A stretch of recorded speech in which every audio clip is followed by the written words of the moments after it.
Hey guys, Dave from Nerdarchy here, for nerds by nerds, and I know what you're wondering right now. Where is the rest of the crew? Where are the rest of my Nerdarchists at? It's just me, guys. A couple of days ago, I was lucky enough to get involved in a Google Plus game online, 5th edition, Dungeons and Dragons, and a bunch of different RPG YouTubers that I hooked up with on Facebook. There's a group. It's really cool called YouTube RPG Brigade. I spotlight a video from there every day, 12 noon Eastern time. You know, it's a great community. I love those guys. And one of them was nice enough to invite me to his one-shot game for 5th edition Dungeons and Dragons. And we did it through Google Plus. There were some glitches, and one of the problems was it didn't get recorded. But I happened to screen capture the whole thing. Now, I'm just going to warn you now. There's going to be some glitches. You're going to see my mouse, and you're not going to see the front end of the Google Hangout like maybe you're used to. You're going to be actually looking at the back end. So what that means is you're going to see like the controls and stuff, and like I said, you'll see my mousing over. But you'll still be able to hear and see the other guys and catch the action. And also my banner is going to be backwards because if you haven't done a Google Hangout before, when you put it on and you don't toggle the mirror, to you it looks backwards, but to everyone else it looks the way it's supposed to. Except for I did it as a screen capture, and so it captured what I was seeing, which is the backwards version, not the right way. Anyway, so hopefully the next time we do another one shot like that through Google Plus, we'll get the technical difficulties all worked out and the glitches gone, the gremlins out of the machines. But with that, hopefully you guys will stick around and enjoy Juice's game. Okay, cool. Just so you guys know, the I'm currently running a Pathfinder game, like I've said, and everything in that game has taken place towards Yeah. the top right of this area. Pine Run is where they kind of came from, and so all that is where they're taking place. This game tonight is going to take place between Khitan and Eagleview. So a little bit east off the path between Khitan and Eagleview is a little town well, it's not even a town. It's just a establishment of houses that we're going to start at. But just so you guys know, okay. Um, and then what I'm going to do is I'm going to start the broadcast here in a minute, but I want everyone to tell me what kind of game they expect tonight. Since this is a one shot, I'd like to be able to tailor it a little bit towards everybody's desires. So we could start with you, Andrew. If you want to tell me what you kind of expect out of this experience, we can start with you. Sure. I tend to prefer games that are kind of balanced between the gamist aspects and the RP aspects. So I'm big into RP, but I like it being framed kind of around more of an adventure type of atmosphere than a mundane one. So I like, like a fair amount of combat, some heroic type of deeds thrown in there, as well as opportunities to RP. Okay, very good. And then Frank, do you want to give your perspective and what you would like to get? Yeah, I'm just looking to have a good time, an entertaining time. Whatever challenge is. My character is a BS or first class. Hell, he's got an 18 charisma. Uh, and opportunities to do that, but I'll go along with about anything. Uh, I'm expected to have a good time with a great bunch of guys. That's what my expectations are. Okay, very good. Mitchell, how about you?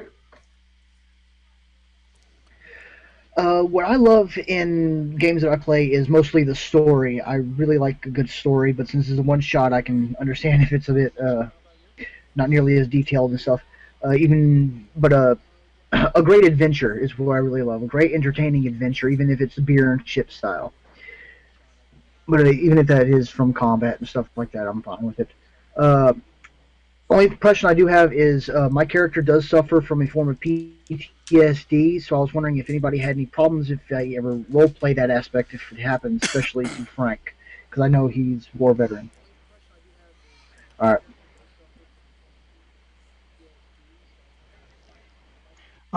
No, got no problems at all. Thank you, though, for your consideration.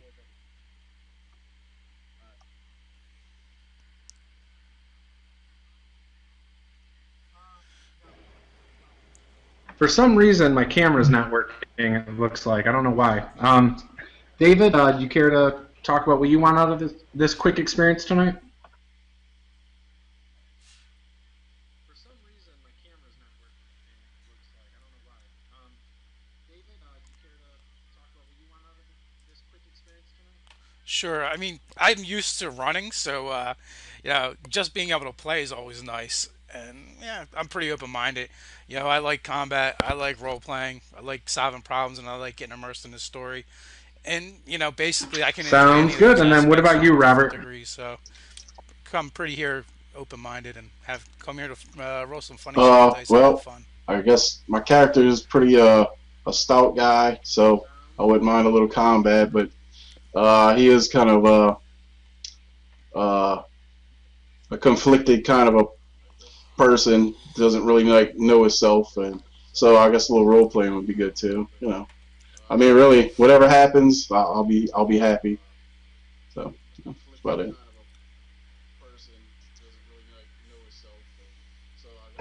Okay, cool. Sorry, I'm just writing down some information as you guys are talking about all this. So, about your characters. I did not prep, so this will be all off the top of my head. So hopefully you guys will still enjoy it. And yeah. So, anyways, we're starting in this small little establishment, and what? And it's a very. The reason there's this establishment where it's at is because it's a lot of monster races, just like you guys, and everyone's very accepting of each other and very helpful. The establishment has about 40 people. There is a tavern, and you are all in the tavern because what adventure doesn't start in a tavern? So you're all in this tavern. And yeah, you can either be together or not. I'll let that be up to you guys. And if you guys want to come together, feel free. Okay?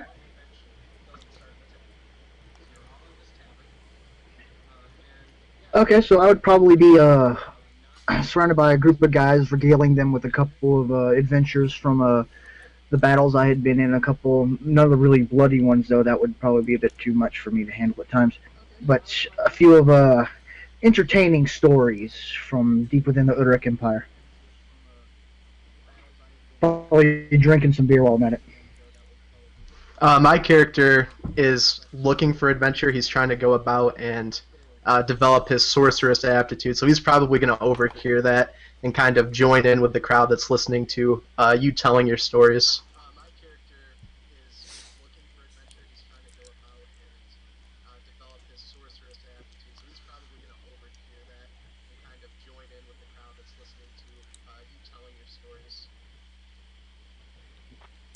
I've got a bit of a military background myself, so I'd probably be listening to the story. Of course, maybe with some ale in each hand, I would and be probably I'd sit back crudely making surveying jokes the and putting scene, in smiling, my making own that big tiefling references here and smile, there. knowing full well that I'm probably the best looking dude in the room. And, and if you want, I can unsling my lute and strum a few chords. And to accompany your storytelling. No, to accompany your storytelling. With dramatic flourishes and such. That'd be fine with me perfectly. I'm sitting in the corner. Go ahead. I'm sitting in the corner,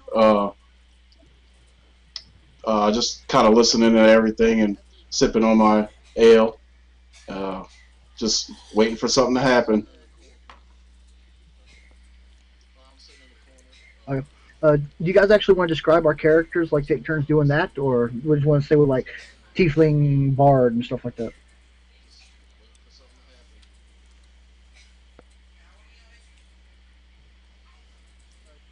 I'll give it a go. Like I said, my name is Melik Chant, at your service. Tiefling bard. He's got the ram-style horns that curl up.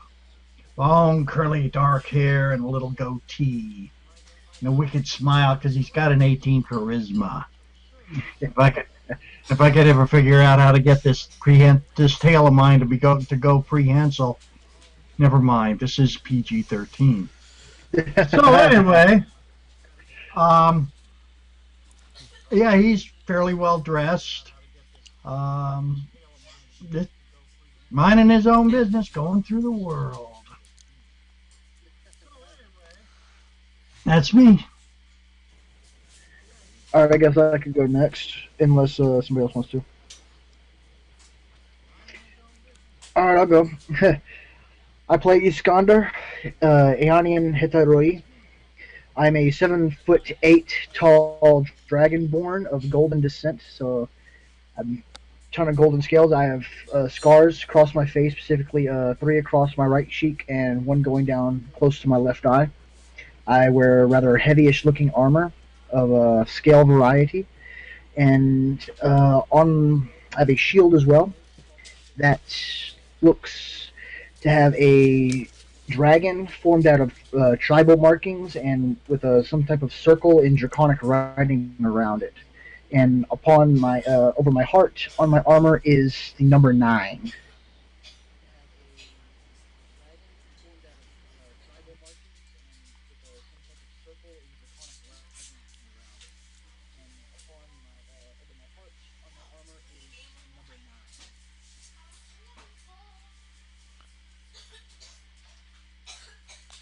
I'm a towering half orc, not quite as towering as the dragonborn. Uh, 6'7", pushing 300 pounds. My skin is black as can be. As black as probably a kettle. Uh, Piercing blue eyes. Hair is orange as flame, and I'm wearing a chainmail. Got a couple weapons strapped to me. A huge warhammer, and all of it seems made really well for a half orc. I've got a large round shield emblazoned with with a crest of a frothing mug on it, and on that mug is a shield and a crossed axe and a warhammer, and that all seems to be uh, Okay, so as you accents guys about are sitting there, bright color, and it actually, doesn't Andrew, really did you make introduce your sense character? I think you're for the only one the that didn't. steel that it's on. Oh no, not yet. I'm playing Theophrastus. He's a drow sorcerer. You guys can call him Theo though for short, because it's kind of an awkward name. He's very much a man obsessed with his lineage. He's a draconic sorcerer. That's his bloodline. So he's got draconic blood flowing through his veins. One of his ancestors took on the blood to gain sorceress abilities, but it's kind of tainted him and messed with his psychology a bit. So now the bloodline he's a part of has spent the last several decades, if not centuries, trying to find a way to reverse it. So he's kind of on a quest that's Can you hand paradoxical. me He a wants pen, to hun? develop his abilities, but ultimately he's going to lose them if he finds a way to get the draconic blood Thanks. out of his veins.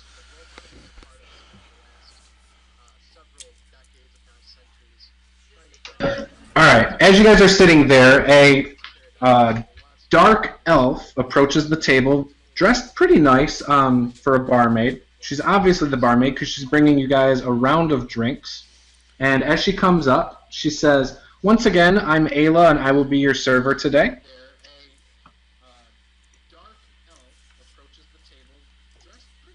Oh, I just wanted to add that I'm a half orc. I forgot to do my character. Uh, and I have a big battle axe strapped to my back. I'm wearing simple clothes. Um, my character is doesn't know who his parents are. Was adopted by um, humans as a baby, and they found out that he was a half orc as he got older, and everyone thought he was going to be the savior of the village, and so they attacked and killed his parents, and they tried to attack and kill him, and he killed everyone, and has lost, and still doesn't know why he was attacked or why everyone thought he was a savior. So.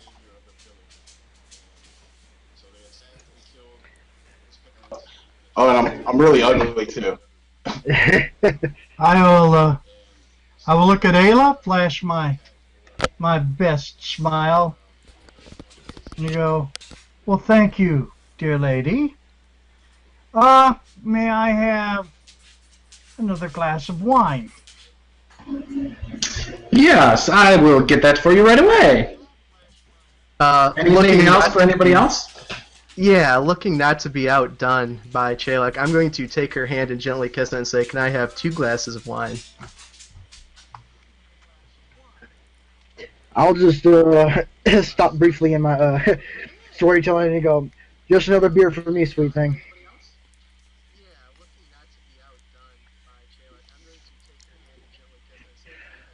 I do kind of put my hand up for a high five from what's your name again?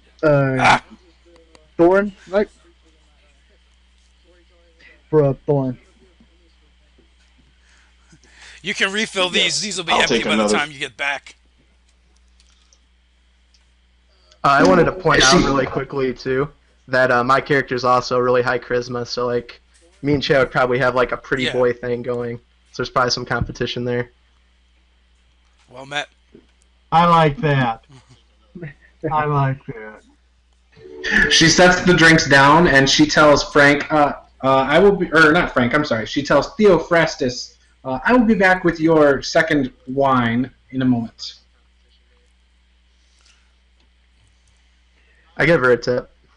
Oh, for you guys to know, you can go into the toolbox on the left side of the screen, the Hangout toolbox, and you can put your name below on the lower part of your screen. So we don't all constantly have to be asking, what's your name again?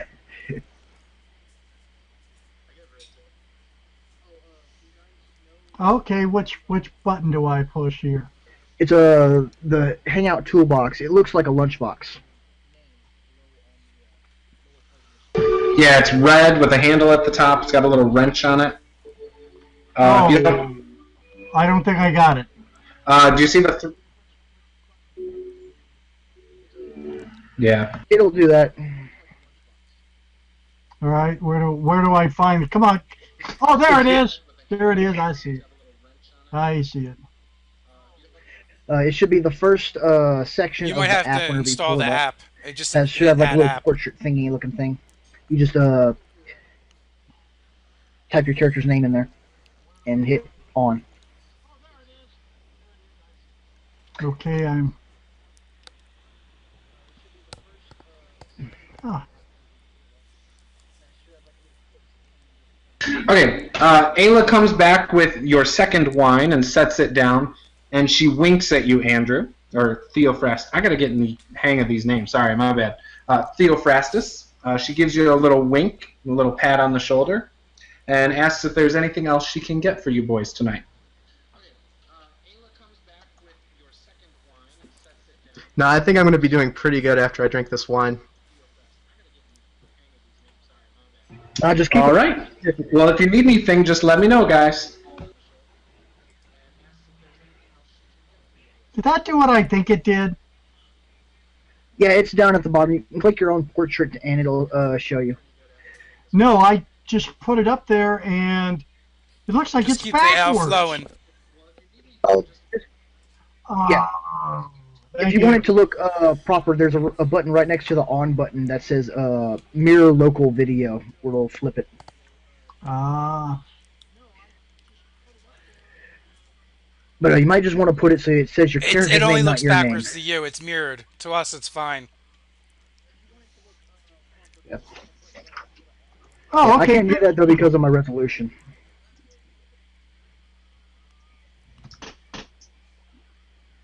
So are you guys seeing mine all right? Does it have the second name under there? It does Well, not have it underneath, you can always put for a tagline. You can put your character's name. That's just what yet. I You did. might want to need to turn it off and turn it back on for it to re-upload.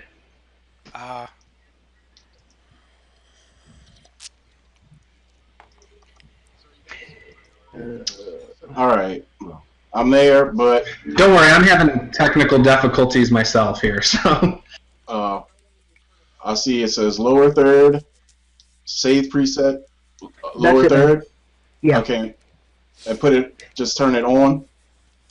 All right, Andrew, yours is up good. Okay. All right. That's not top, by the way. That's it. Alright, so Yeah, Robert's that's it. got his set up. Yep. Frank's, Typed in what you wanted or to say. it says Frank still, that's fine. I know his character's name. It's Melek Chant, right? Yes, that is. Okay, cool. So I got yours down. That's fine. And then Robert is Natop. Yep, So I'll not write top. that down. Okay. Yeah, for some reason everything's really delayed on my side, and my camera's not working. So I don't know. Hopefully we get through this early part just fine, and I can get all this sorted out. You downloading anything? Nothing. I closed out of every website. All I have is this up, so there shouldn't be Is your an wife issue. downloading anything? She's watching Netflix, but she always watches Yeah. Netflix, and it never slows things down. Uh-huh. That would actually just slow it down, but Well, when we do our live chat, she's always watching Netflix, and it doesn't seem to do anything. Okay, well, anyways, so you got your drinks. The barmaid Ayla walked away. Once again, she was a beautiful dark elf, much like Theo over here. And she's just hanging out by the bar near the bartender.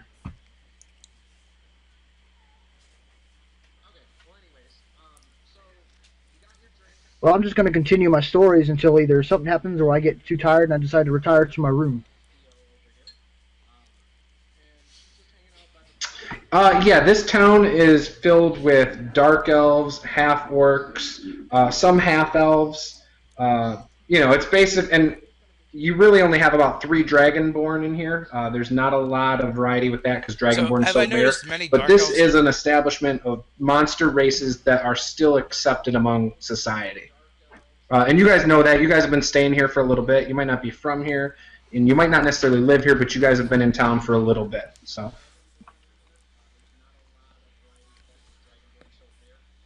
And for being a bunch of monster races, it's a fairly safe town. Everybody in this town actually pretty much sticks to themselves. They don't travel outside of town a lot. They basically take care of each other. Everyone's very accepting of each other. But the stereotypes do not fit the people here.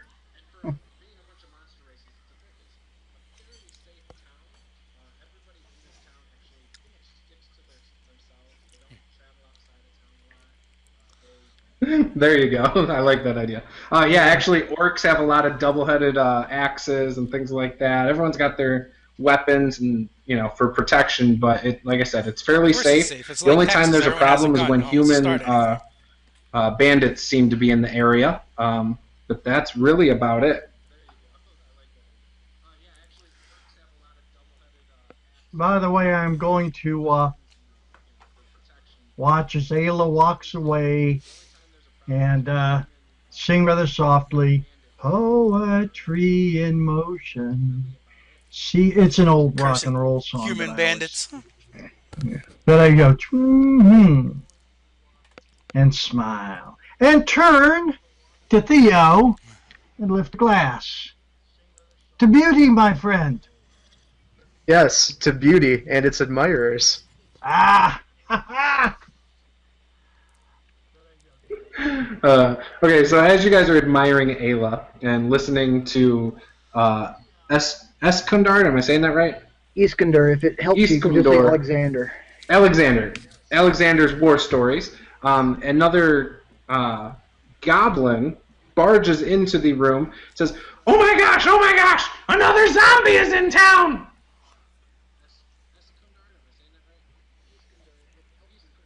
I kind of stop drinking, look at the beer I've been drinking, look at the bartender, look back at the goblin, and wonder, have I drank too much already?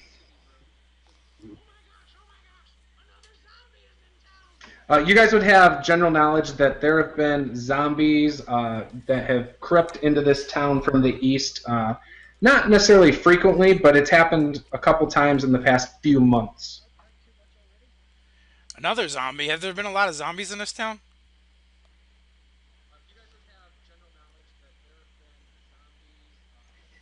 I'm Well, I've probably, had I'm Sorry. probably going to follow Thor and grab my shield, string it across my back, grab my spear, Grab and my pretty shield, sure my sword's sling my already warhammer strapped to over my my waist, sword. so I got to that's see good. this. Never seen no zombie before. Yeah, I think I'll go have a look at this zombie. I'm going to take along as well with my wine glass still intact. I'm not quite done drinking yet. I say hold my beer to the bartender, the Ayla as I pass.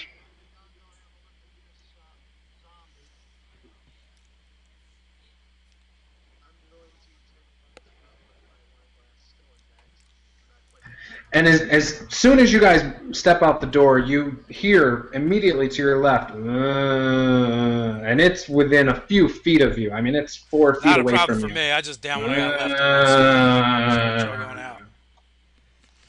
Holy I crap! strike out with my spear.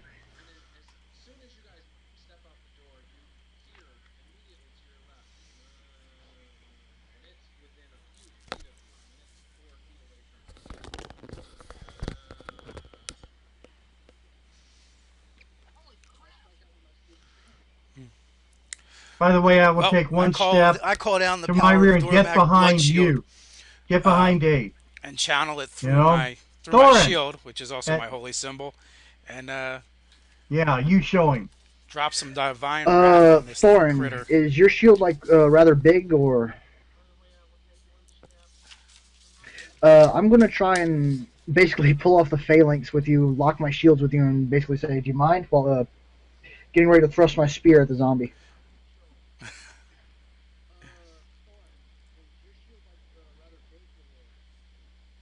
Yeah. Well, you have it. You have to have the symbol facing it, so I'll basically just link it up and be like, "You mind?"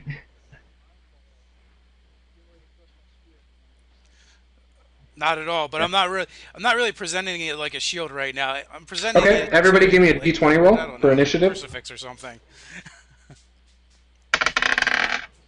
Ooh. Yeah, yeah. So right from where I'm 4. at, Sacred Putting it in Flame. chat. I rolled a 16, so that would be an 18. 10. Well, I rolled an 11. That would be a 10.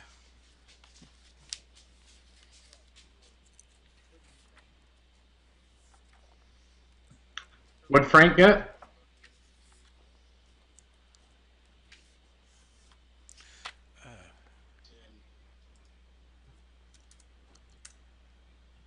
Did we lose Frank? No, I'm right here. I had to go grab my die. No, he just simply muted himself. Oh, okay, gotcha. What did you get for your initiative? 17, believe it or not. All right, Frank, you go first. Just so you guys know, the order will be actually Andrew at 18, I believe. So Andrew, Frank, Robert, and David, and then Mitchell, and then. I should go last.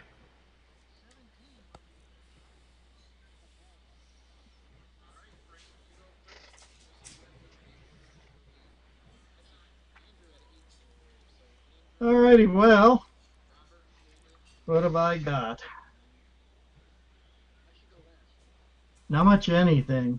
I I could think throw one of my Mitchell had a good spells, idea. but If we that'd just be throw it up in waste. chat, we can actually just look up and see. Okay, so I had the highest initiative, I think. What, Yeah. 18? Quick Yes, question sir. for you, Juice, before I do anything. What time of day is it? I didn't catch that exactly. It's just before dinner time, so it's probably about our time, 5 in the afternoon. 5 in the afternoon. And for the time of the year, I only ask this because I'm a dark elf. Like, am I going to be... Is this a situation where the sunlight's going to impact my ability to see it all? Yes, it will impact you a little bit right now. Okay. It's So- early summer. Alright, so it would be at a disadvantage. What I'll try to do is I'm going to walk forward towards the zombie past these guys, kind of nonchalantly take a sip of my wine, and make an attack with my rapier as I unsheath it, like try to hit him in the head with the pommel. So it would just be a basic melee attack. I Sounds think good. so I'll go ahead and roll here. And it's going to be a disadvantage. Yeah, so that's going to be 9 versus AC, which I presume is a miss. Actually, that will hit a zombie. Oh, it will? Okay. Sweet. So yeah, I'm gonna unsheath it and take that pommel straight into its face. Try to crack it right upside the temple.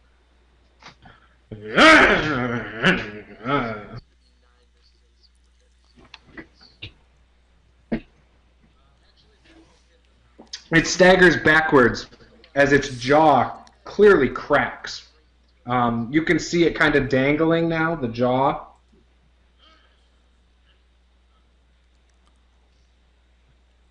I'm gonna kind of murmur under my breath after that attack. Try to keep yourself together, man.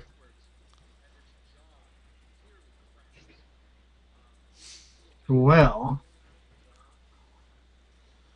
my. I'll flip up my quarterstaff. It's my turn to go. And I'll give him a shot right in the face with the butt end of it. I've got +2 to hit.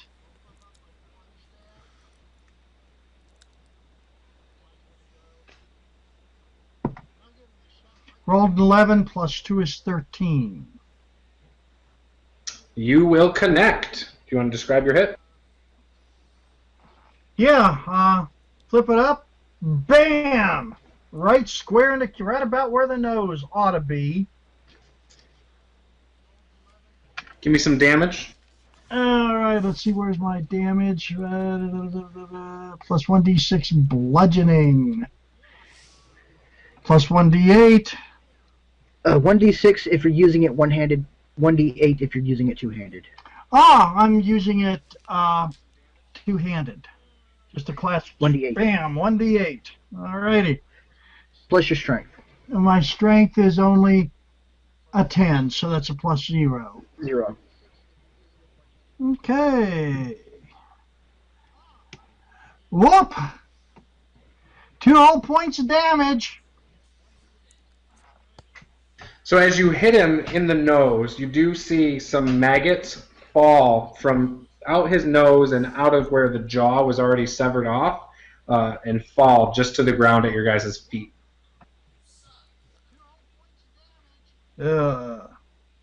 That's some serious boogers.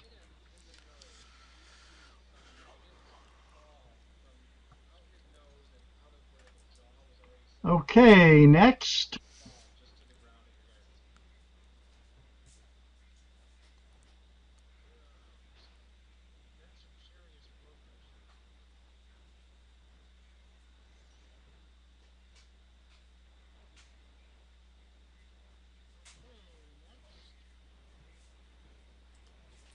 All right, so with please He will to fail his back deck my save, shield, by the way.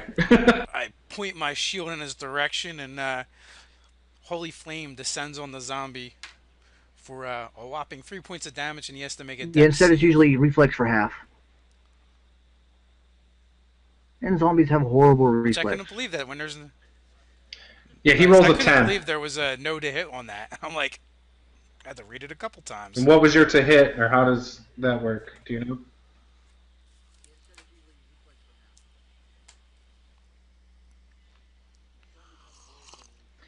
It's typically 8 plus proficiency plus whatever modifier is for your spell casting. The DC is going to be. So you should have the spell in front of you, right? Actually, I believe the DC is 10. 8, yeah, DC 10. No. Is there a proficiency bonus or not? Or is Yeah, it that's just fine. your We'll go with that for now. modifier? What was the name of the spell again? I'm sorry. I do have the spell in front of me, but it doesn't actually say. So it just sets him on fire, or is it just a quick blast So of it's fire? either a 10 or a 12. I'll just call it a 10 for now. To expedite things. Oh yeah, we'll say he didn't get it then. He'll take full.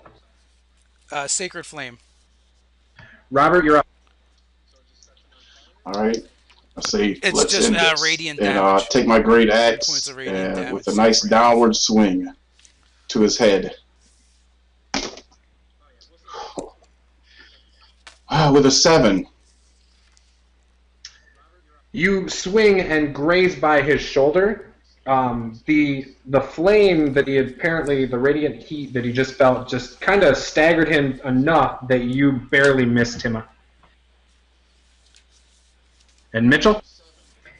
Alright, I'm going to attack. Let's see if it works. I wish I could use this dice though, but okay. Let's see. 8 plus 6 is 16, 14. You got it. Alright, let's roll the d6. See how much damage I do. 10 damage. Let me put down. You drop the zombie. If you want to explain it, you can. Go ahead. So, I see Thorin disengaged his shield from mine, so and Natop missed, so but it created an opening for me. So with a quick burst of speed forward, I jam my spear deep into his chest cavity, driving my point all the way through the other side, causing black and brown ichor, old dead blood, to squirt out around from my spear as I lift him up and then angle it and drive him into the ground while saying, "Stick around."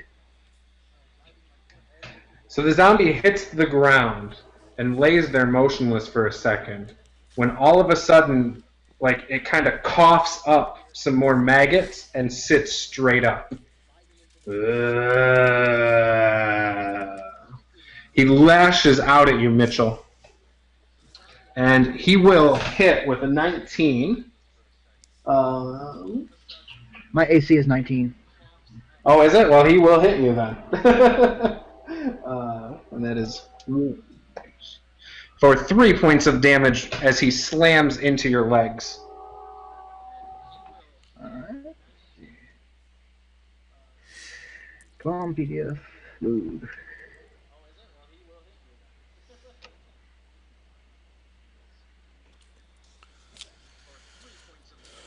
Andrew? Okay, I'm going to cast Chill Touch, which is one of my cantrips on him. Basically, what it is I hold up my hand and it glows with like an hour. I'm going to like make a ghastly image of it, and it's gonna grab at the zombie. So I'm gonna go ahead and roll that. It's D20 plus spell attack, and I'll still have disadvantage. So it's going to be 9 again. Which You got it? Okay, so it's going to do 1d8 necrotic, which is going to be a d8, so 8 necrotic damage. And if he attacks me before next turn, he's going to have disadvantage on his attack. He also can't regain HP until the start of the next turn. Doesn't necrotic damage heal zombies, Juice? That's a good question. I'm not sure. What do you know? I know that the ability specifically says if you use it on undead, they can't regain HP. So it'd be kind of an odd... I'm fine with that. Okay.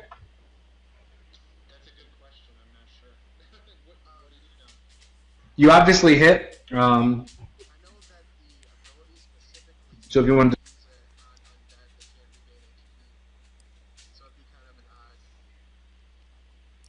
We'll go to Frank next. Most disturbing. Well, I give him another.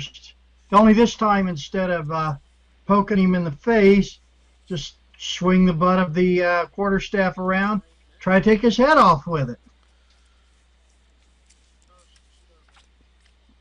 See how well he works if he ain't got no head weight. This is a zombie. God, I hate these things. They got sense enough to know when they're dead. Now that one ain't gonna go much anywhere. I rolled a 6. So you whiff right by his head. Ah, crap. Thorin.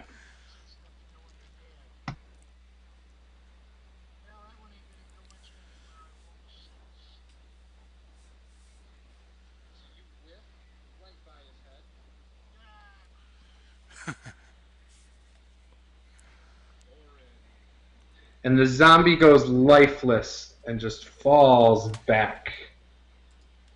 Well, I liked actually doing what I was doing, so I stepped back. As the zombie falls backwards, though, you do hear the faint sound in the distance of more.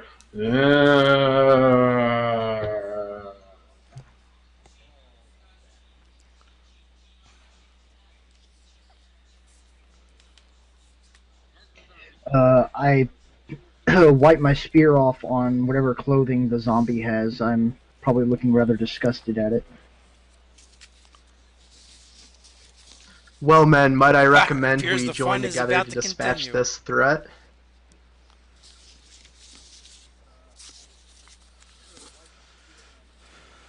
I like that.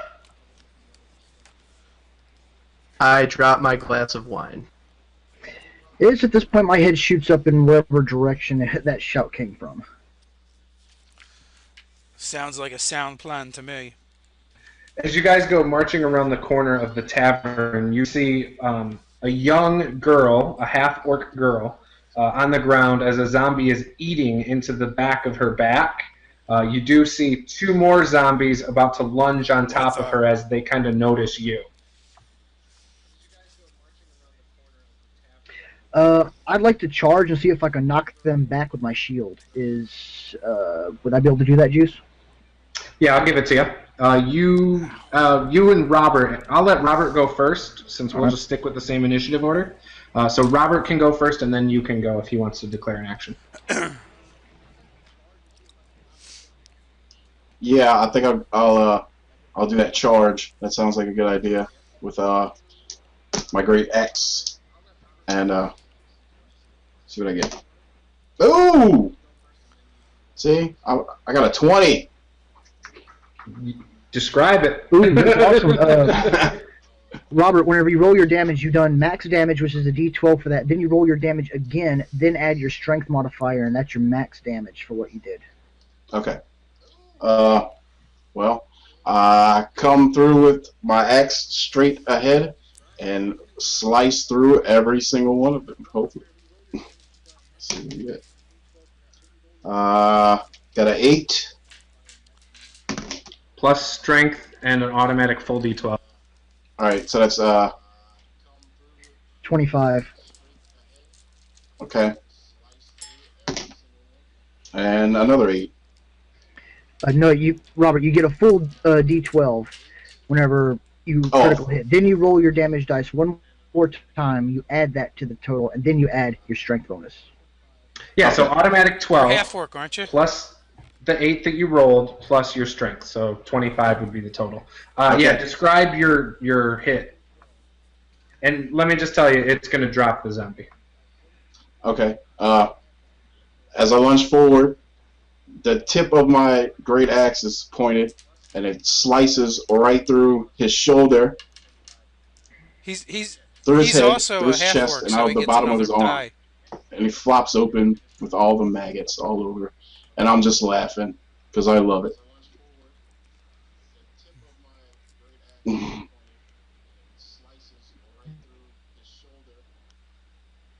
Yeah, that's why I did that, but okay. It's alright. Oh, duh. That's why it was. I sometimes forget about Haha, that good stuff. show. It's alright. It's good enough anyway. You actually would have got an extra die I of forget damage too, for being and I half-orc. actually did not know that. Mitchell, you're up. Hey, I'm not the lead.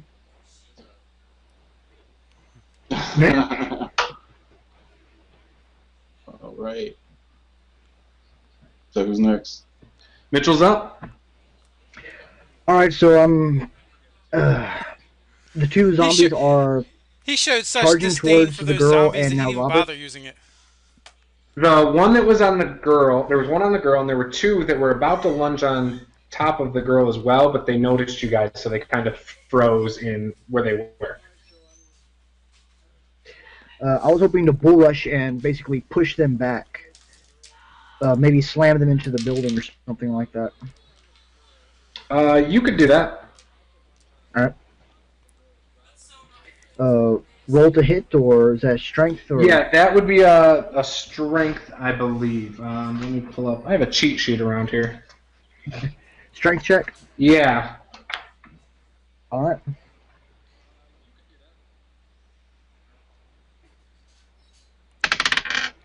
Ooh, 19. You managed to push. Were you going for one or both? I was honestly going to try and go for both, but if they were too far apart, I'd just hit one. You managed to get both of them. As you start to push them over towards the wall, the one of them actually kind of pushes you further off of him, so you kind of go sideways against the wall with the other zombie, and the one that out-muscled you is standing there and about to lunge at you. Do I do any damage to the one that I struck into the wall? Yes. I'm trying to look and see where that's I at. know an unarmed strike is 1 damage, just straight. Plus my Yeah. strength. Is it 1d4 or just 1 in general? No, 1 damage if it's an unarmed strike. Okay, yeah. But it's bludgeoning, so and zombies are, I think, at a disadvantage to bludgeoning damage. So, I'm trying to remember what that was.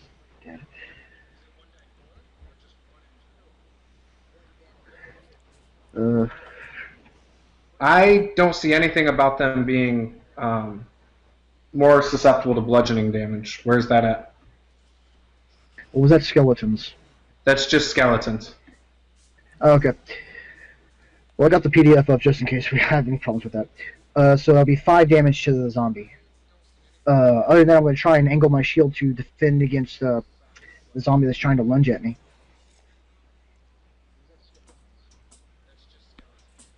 I think that's back to me then. An initiative. Actually, it's this zombie's turn. The zombie that he's got, like, kind of against the wall, and the other zombie. So, the one that's against the wall with him is going to try and bite him, and it does manage to bite him. And it will get. Is that also just a 1 for damage? Okay. That would actually be 2 damage. Then the other zombie is going to go after you, Mitchell, as well. And that one hits armor class 14. I have 19. Then he manages to do nothing. He tries to slam against you and bounces right off of you. I slam right back.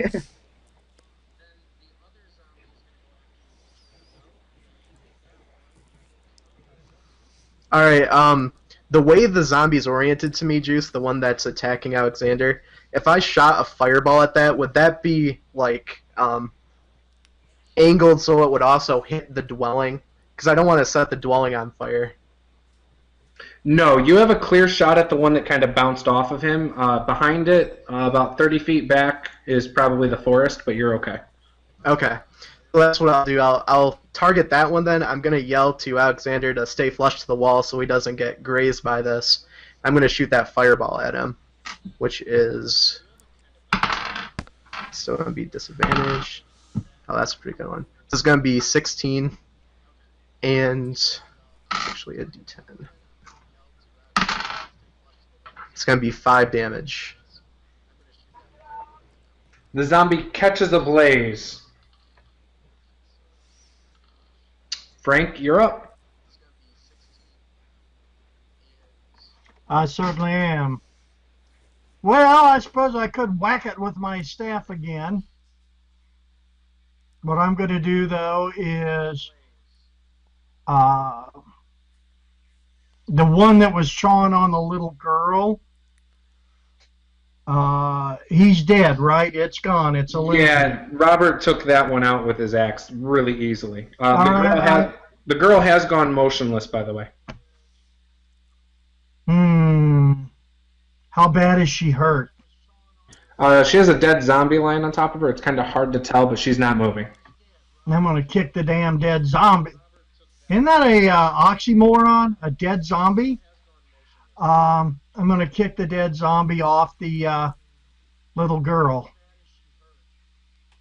Okay, you managed to get over there just fine and kick the zombie off. You see that the zombie had bit clean through her spine and was doing quite a bit of damage.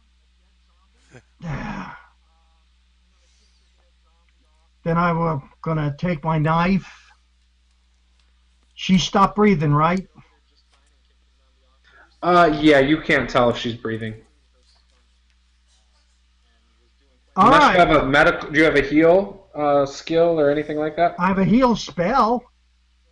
You could try it. Believe I will. You can also use the heal skill to try and stabilize her as well, but I'm not sure if you have that. I don't have that. Let me check. No, I do not. Yeah. Ah! Oh, okay, thank you. In that case, I have a wisdom of, well, I got a +2, and What do I do with the wisdom? I have a wisdom of 15. You don't need it. Roll a it's just wisdom d20. check. You use your If modifier. you wanna Add it just on try and top of your stabilize. d20, and it has to beat whatever I declare as the DC. A 17 plus 2 is a 19. You manage to patch up the back just fine and stabilize her. She is breathing. Okay. All right. I'm going to keep looking around, make sure that nobody tries to, none of these goobers try to attack her again. Thorin, you're up.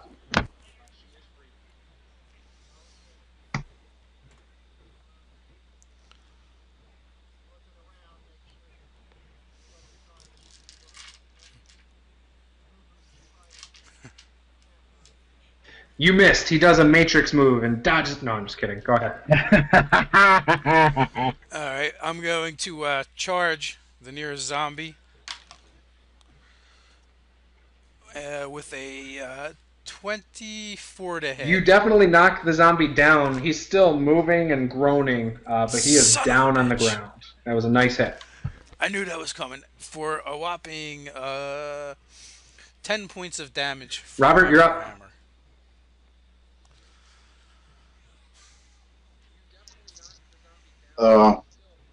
Am I close enough to him to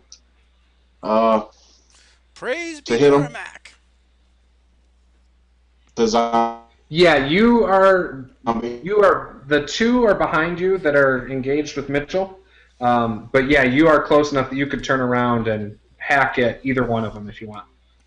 There's one on the ground, and then there's the one that's kind of engaged with Mitchell towards the tavern wall. Okay. And so the one on the ground is far away from me. Yeah, he's probably Not about far 5 away. feet away. I mean, these zombies can't move that fast. Okay. All right. Well, I'll turn around and just take a baseball bat swing with a 11. That'll hit, and you're swinging at the one on the ground, or the other one. The other one behind me. Okay, yeah, you hit. Roll damage and describe your action. 12, Hey, Kayla. 17 12 actually. damage. All right. 17. 17. Yeah, I forgot my you strength. As you hit him, you hit this zombie so hard it just nails the wall. And when it does, a couple maggots come out. You start seeing them crawl out of its ears. But as it hits the ground, it starts pushing itself back up. Okay. Mitchell? Alright, so I'm trying to make sure I got this right. The one in front of me that I had pinned with my shield and had gone through Robert or the top had bisected at the waist. And the one that was to the side of me that tried to slam me has been himself slammed into the ground by Theo. Not Theo. That is correct. Yeah, Thorin. Thorin. Yeah, they're still both moving. There's one on the ground that's still moving, and there's one that just got slammed against the wall and is actually on the ground also, and he's pushing himself back up. Alright, the one that the top bisected, I'm going to try and kill. Finish it off. All right, go for it. Let's see, 9 plus 6. 15? That'll hit. Kayla. Ooh, max damage again, 10. I don't use any sugar or anything, just the flavor creamer. And what was your weapon again? A staff? Spear. Spear? Okay, you're able to definitely push the spear right through its back and into the dirt. Roll a d20 to see if it gets stuck.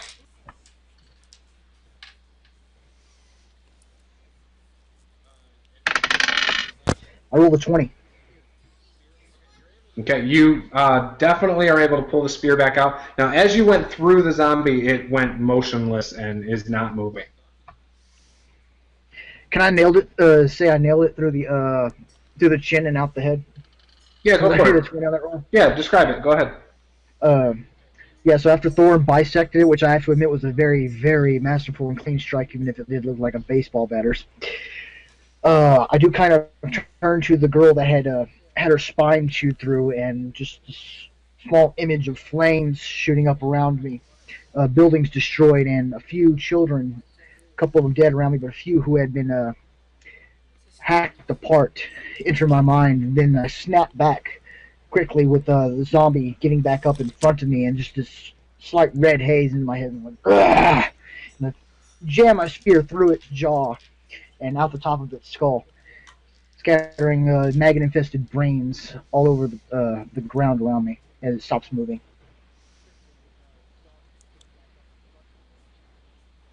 Very nice, very nice.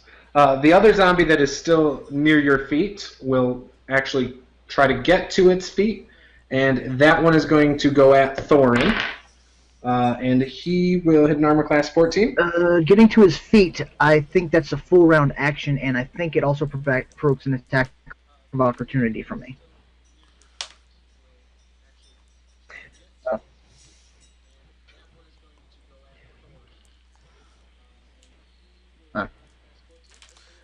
Yeah, he definitely misses then. I'm sorry, Theo Prestus. Theo, your turn. Not in this edition. Okay, so there's There's one only left. the one Half their left. Okay, movement, and they so I'm give up. going to It make a misses. straightforward Overpass attack 18. with it with my rapier, just basic melee.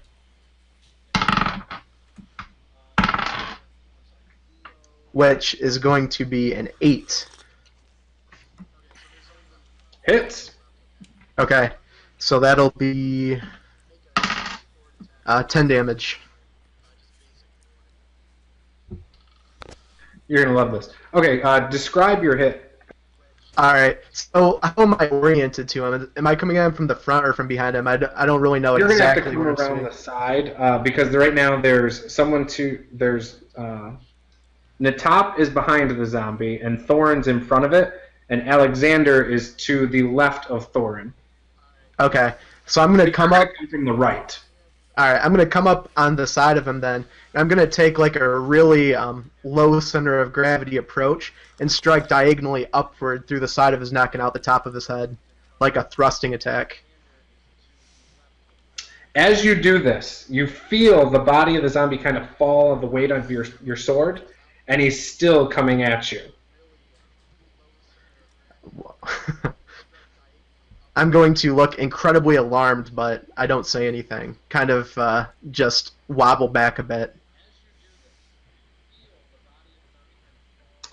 Melek, you are up, and just so you know, you are behind Natop. How's the little girl doing? She's breathing, but she's not conscious. All right. Since we have such doughty warriors here, tell you what, I am going to attempt to get her out of the middle of this melee. That should also, by the way, I would hope, clear the field so that my friends can take care of these undead pieces of shit. Okay, you can try to do that. We'll take you out of combat. I'll have you taking her away then. Next would be... Oh, sorry, go ahead. Yeah, I got to go get some medication. Yep, that's fine. Thorin, you're up.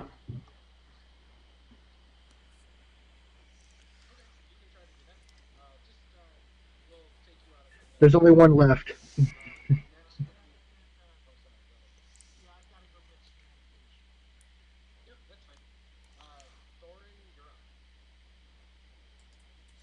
You actually can. Whichever zombie looks to be the most tattered and beat up, or actually the one... there's only one left. Well, that makes it easy. But the one I know lunging the at Andrew, feeling. I'll swing my They've been hammer great for me. on a 20. I don't know if you can crit on dead or not. That's a... Oh. Yeah, you okay, dropped that's it. a I mean, it's 25. you obliterate it. And I'm loving In case this you guys place from didn't the know, box zombies set. have some weird rules. They're doing I was very looking well, at it. although- That they don't actually die unless you crit So them. for a They whopping, fail 8 a points roll of that's a damage, DC even 5 though plus the I'm hitting damage it, of the so- final blow. Or the other thing is if the damage is radiant. So those are the ways to actually kill zombies. thought that was kind of interesting. So that's why I wanted to use a zombie in this encounter. But yeah, so all the zombies are dropped. You guys are free to do what you want.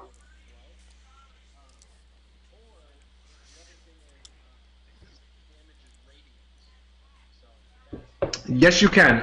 You can tell they're from the east.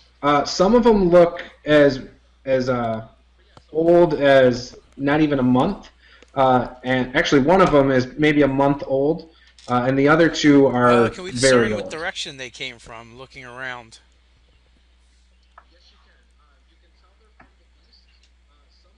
Yes, there is. You guys would know that Manderton has a cemetery that's probably about I 30 don't miles know, so west I of ask, Manderton, are there any which would burial be grounds around about here? 10 miles Where are these east of where creatures you coming guys are from? at. There's not only is there a tomb, but there's also a cemetery where they put common folk, and the tomb is for warriors and anybody who was of noble descent.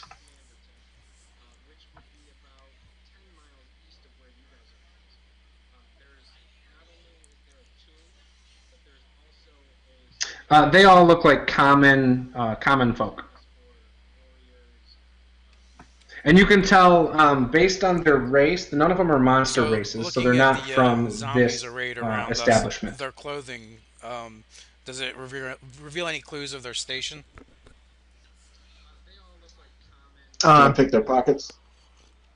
You may check their pockets. You're going to loot the zombies. I'm going to be cleaning my weaponry and making sure if the little girl is still alive. So I guess probably be going to check with Chant Malek. Okay, you can do that. And just so you know, Natop, you find a bronze wedding ring. Theo's going to do a quick once-over of the area just to make sure there's nothing still straggling around. Okay, give me a perception check.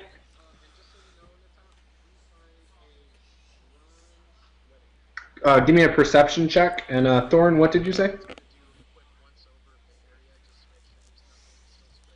The perception check is 13, Juice. We should go back. We should go. Okay, as you're searching around, Theo, you do see that there's some shreds of clothing through some of the rose bushes We should find the near source of the these wood creatures line and put an end to it. that go up this one tree. But that's all you really find. Alright, I'm going to return to the rest of my comrades here and tell them that I see that rather than checking it out right now. Let's get this girl to a healer first, then we'll go investigate. Okay, you guys know there's a temple in town, and the cleric there would possibly be able to help you guys. All right.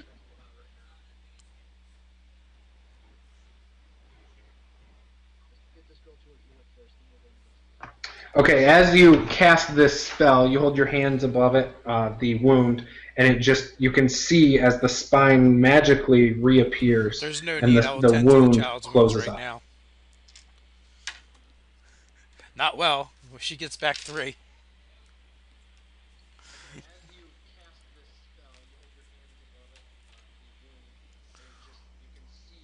Okay, are you guys going to step out tonight? I'd prefer not to. I'm injured. How bad are you hurt? I'm almost down to half health. Now that that is done, let's go deal with this threat. Now I think it would be a good time for me to use my heal spell. I kind of look back at the bar longingly and think to myself, another night here wouldn't be so bad. I'll look at his wounds. Let me get our comrade healed up here. Well, if you heal me, then I probably wouldn't have any problem whatsoever with going to investigate. On second thought, I forgot that. Okay. Let me go ahead and get you healed up there, partner.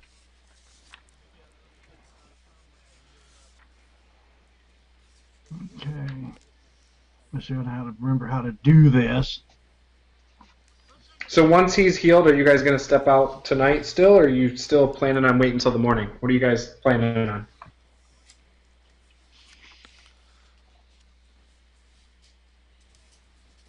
Being a drow, I have quite bad light sensitivity, but once we get into the woods and we're out of direct sunlight, I don't think it'll make too big of a difference. So I'm good whenever my comrades are ready. Well, by the way, I rolled a I'm good to 16 go on if the everyone healing else roll. is. Good lord. I've never felt so good. Okay, and then just so I know, does anybody have any issues seeing in the dark with their character?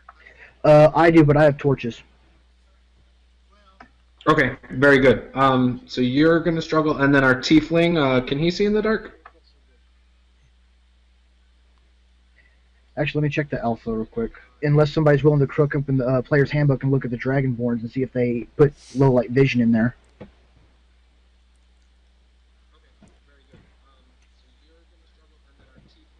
Because I'm only using the alpha. Yeah, no, I was going to say I've got dark vision.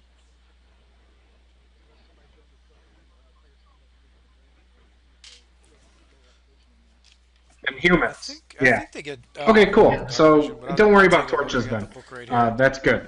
I just wanted to make I sure. still got them though. Oh, for Dragonborn? I actually have Yeah. superior I dark think we vision all too, do. I if that think only makes a the difference. Just halfling to and know. That will. and the humans get screwed. Yeah, that means you get double the amount of vision that we have. Oh, never mind. I don't see dark vision here for the dragonborn. Okay. I have torches also. So you guys know too, to get to this cemetery, there's a couple different ways you can do this.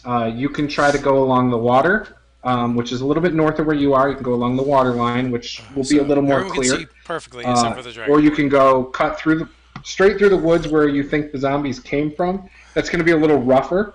And then the other idea is that you could take a trade route, which would take you clear out of the way south. Then you'd have to go east and then north to kind of stay on the path. So it's up to you guys which direction you would want to go.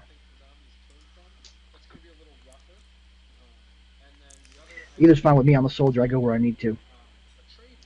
Personally, I wouldn't mind clearing out some more of these so-called undead. What's the shortest distance?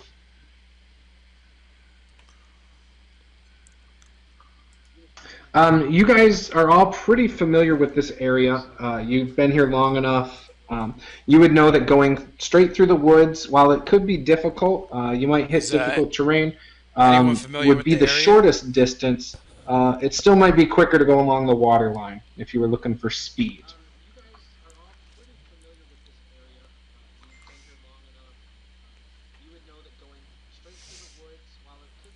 Waterline.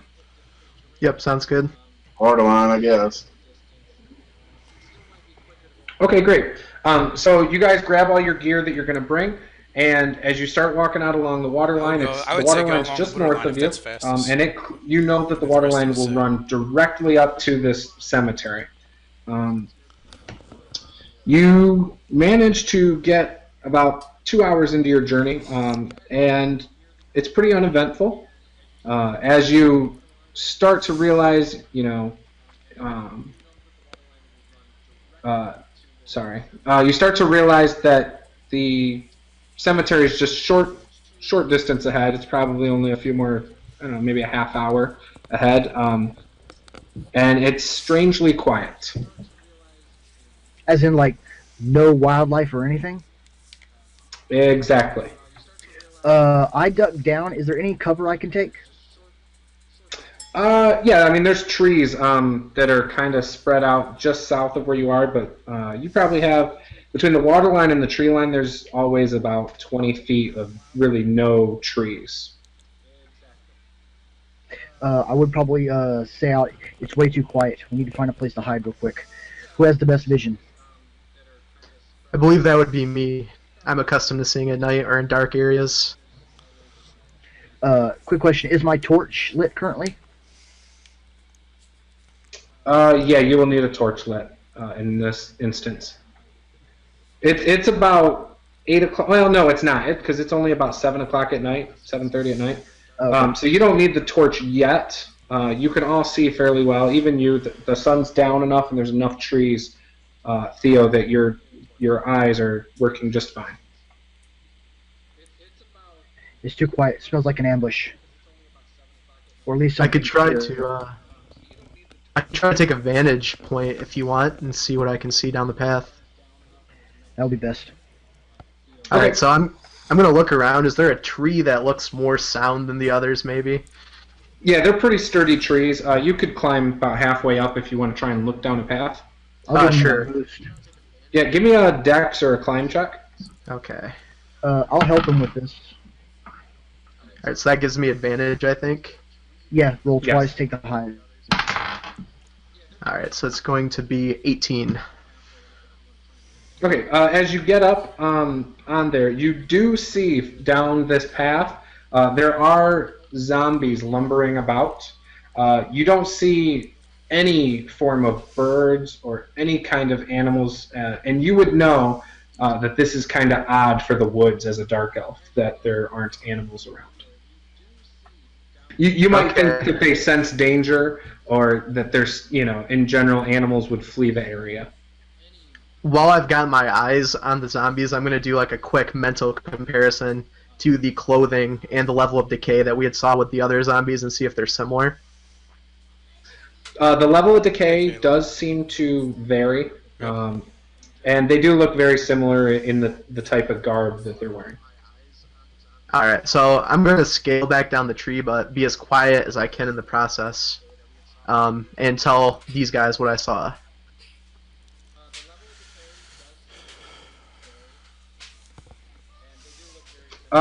He could discern probably at least 4 or 5 that were just, like I said, lumbering about. They aren't staying on like the clearing. They're kind of just free roaming wherever. And how far away was that, Juice? How many? What was your max line of vision? They're about your max line of vision away. All right, so about 120 feet. That's in dark vision. If it's not dark vision yet, then it's over 600 feet. We'll go with the 120.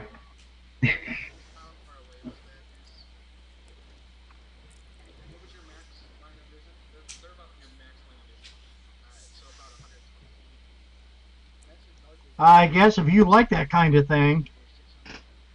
Yeah, you weren't made into lunch. Let's just do it. So it sounds like it'll be a good romp. I guess I better get some more healing ready. I think I just threw my one heal spell, if I remember right.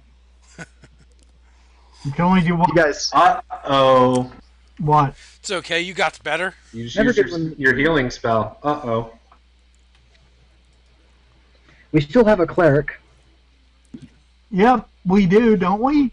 Don't we, Thorin? Do we? Oh, Thorin, I you have a- probably... Thorin, if you want, you could have counted... I don't know if you did any of them out of combat last time. You could have counted those as ritual spells if you'd like. We do. I got one heal spell left for whoever wants it. All right, so are you guys going to approach? Are you going to come up with a plan of attack? What's going on? well, it seems like we have a lot of martial prowess between us strapping men here. Should we take the straightforward I would've done approach? I'm either fine with either. If we're going to go after them, flanking maneuvers are the best.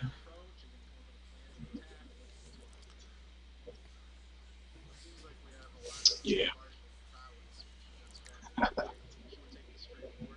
Perhaps we besides, should try to come at them from both sides, then have a couple of us sneak around. Well, we.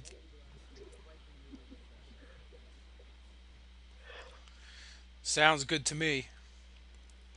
They squished easy enough in the village. I was going to say, besides, we should be able to outsmart these critters. After all, they are dead, aren't they? I mean, how Well, smart that will can you have to be be to one of be you dead? guys, some of you other fellows, because I do not sneak very well. As I jingle and clang in my chainmail. Actually, it's a common strategy just for somebody, a scout usually of the dragonborn army. We just lure one of the other scouts, and this one, let's just say that they're zombies, and they're typically smarter than zombies. All we have to do is continuously toss rocks. They'll That's follow true. the Good sound, idea, and then somebody Malik. sneaks Let's away to just burn gather the us forest while with a they're off minute. somewhere. And we sneak right in. I'm fairly no. nimble. I'd be up to try it. You beat me to it, buddy, but it's all yours. Okay, you can't find any rocks necessarily, but you definitely find sticks and logs all over the place. Okay, I'm gonna try to pick up one that I can throw quite a ways. Maybe balance it out actually, because I wanted to have a loud enough sound to attract all of them, and creep into position to make this throw. Presumably behind some kind of bush covering, or maybe hidden partially behind a tree. Okay, you can find. I mean, the trees. A lot of them are really close together, so you can manage to try and sneak between trees subtly. Okay, so when I'm in position here and I have the stick, I'm going to make a hand signal at the rest of the party, asking them if they're ready. Okay, and give me a stealth check, just so we can see if you got into place or not.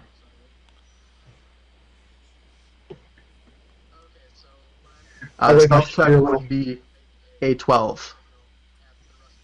Okay, you think you moved quietly enough. You don't hear or see any zombies change their tone of moaning, so you think you managed to get to where you needed to be. Alright, well then, with everybody in place and ready, I'm just going to let loose and throw the stick as viciously as I can at the closest zombie. All right, give me a d20 roll.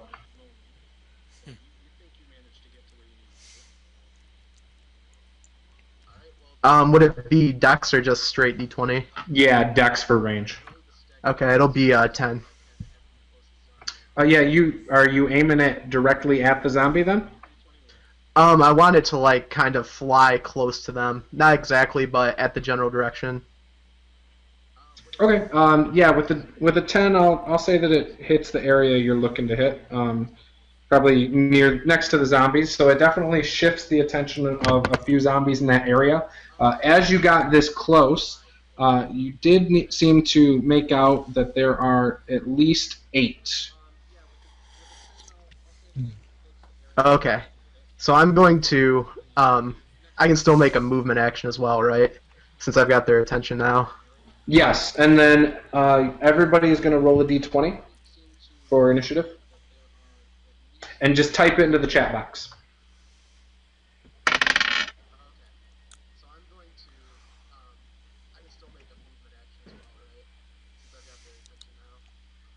Yeah, how do I do that, guys? I'm a real neophyte here.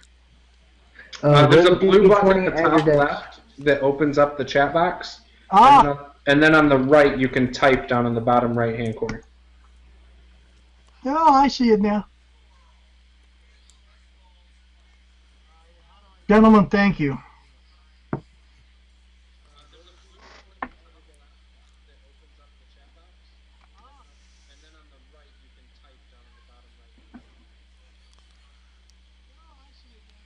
I don't see Now you're an Frank yet. expert. Frank, you can just tell me what you got, and we can. That's Oh, I right typed it there. up as 13. Oh, okay, there it is. Okay, Andrew, or not Andrew? Yeah, Andrew. Sorry, your turn.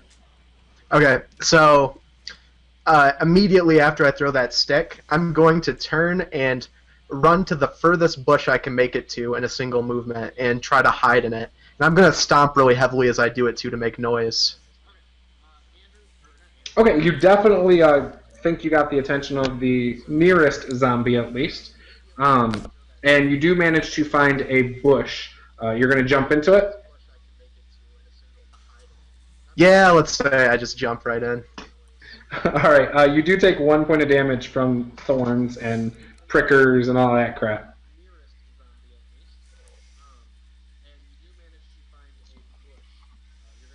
Alright, and that'll be the end of my turn. Thorin, you're up.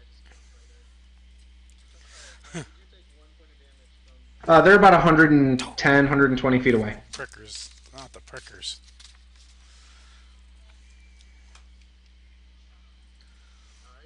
Okay. And how does that work exactly? Do you know? All right. What's the distance on them from where we're at? Okay. Perfect. I'm going to hit the lead zombie with guiding light, or guiding. 8 will hit a zombie. It's an attack roll. Woohoo! Oh, guiding bolt. That's what it is. So Ooh, that's not good. An 8 to hit. Oh, nice. So this will So did that be deal how much 4 damage? die Did it deal? 6 radiant damage Oh, okay, yeah. That with a zombie whopping is 11 points, frozen in and motion. It now hurts really bad, and it you is hear it like glowing with making a a silvery light, weird and grunting it looks groan very sound that easy to is hit. not Anyone like the attacking it will get grunting and groaning you advantage. heard before. To 11. Melek, you.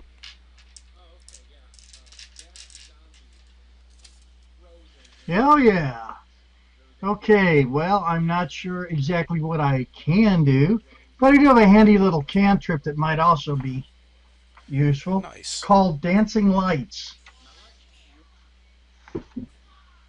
I can do to where I can have like 4 of them at different points and just kind of get them all to move around a little bit. See, we can't distract them that way. How's that sound, guys? Okay, yeah, That'll I'm. work.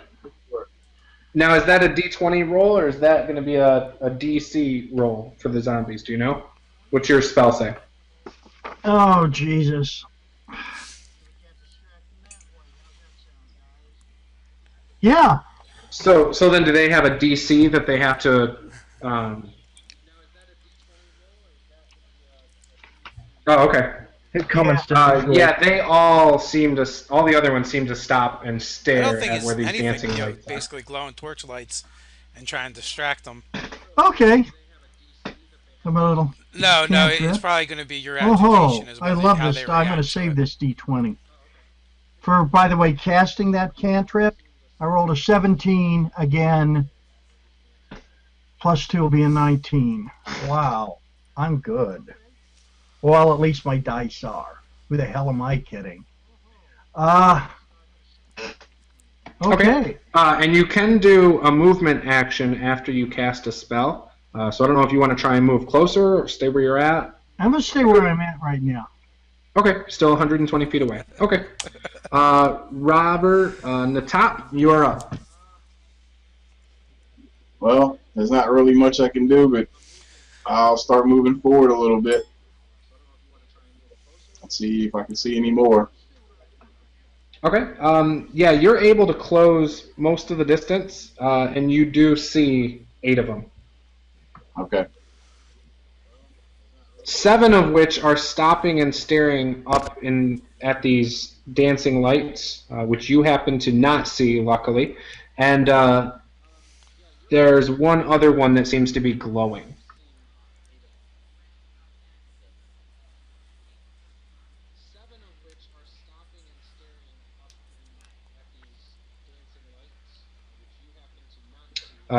And is that, I'm assuming that's your whole turn then, Robert?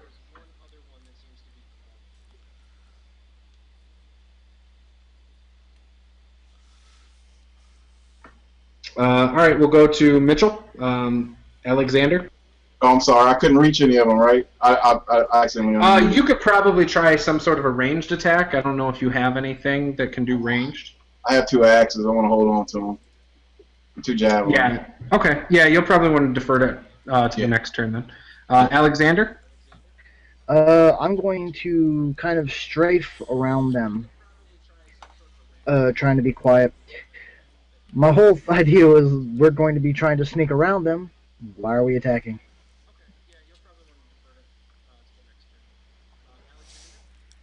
But,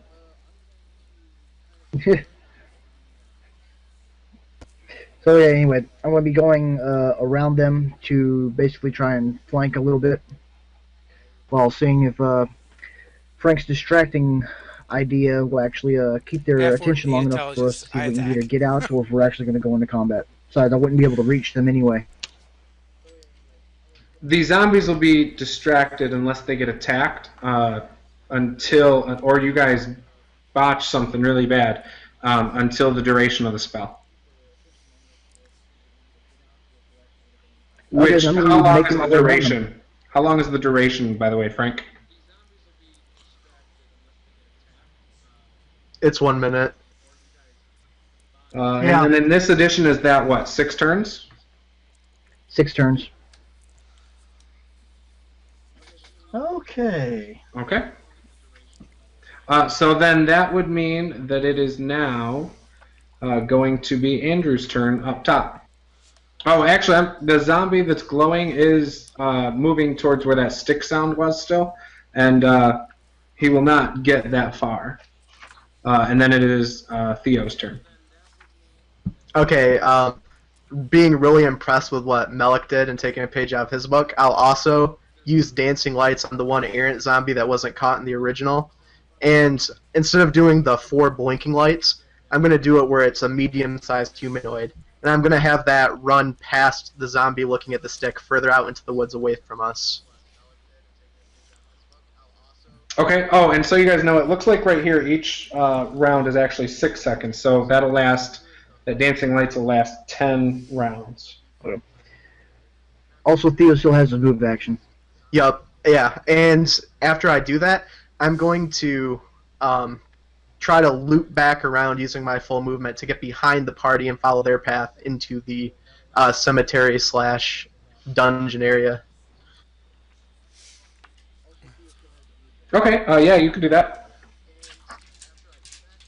And that'll be it for me. Okay. Next is Thorin's turn.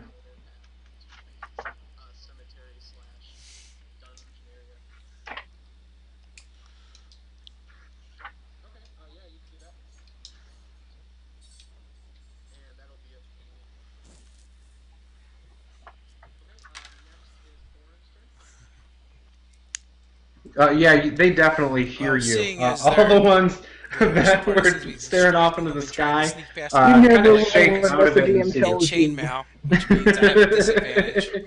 No, I like it. I rolled But they a, definitely see 15 you. and a 1, so I have a stealth check of 0. So you guys know, in about it takes about 3 rounds to move within 120 feet. So because it's 400 feet per minute, so every 10 rounds is 400 feet, so you can move about 40 feet each round, and that's moving fast.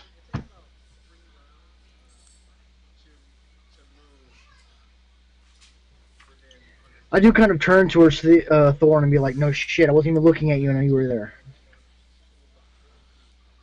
Thorin, Nice.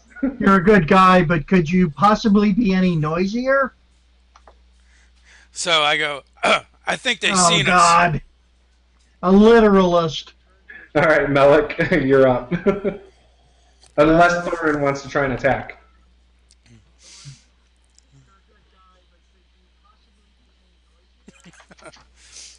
I'll try, see what I can do. Okay, yeah, you managed to get within about 80 feet of him. Okay. And now, Melik, you're up. You're attacking? They're a little bit far away, so I'll start moving towards them.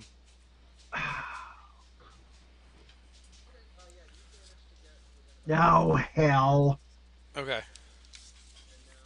All the people to hook up with. Gung ho. Hey, we don't need to know what you guys do behind closed doors in game.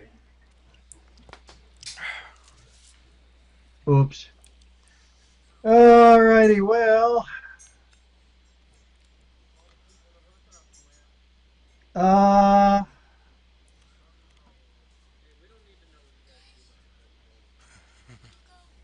Thanks.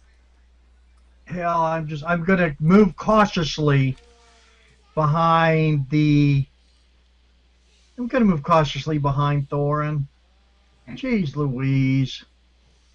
Okay, you managed to stay behind him. Give me a d20 roll just for the heck of it. With your dex. Oh, wait a minute, that's a leaner. There we go. Yeah, 9. Yeah, you're able to sneak up with him. And yeah, he's definitely the loudest one. So you are okay. Natap, you are next.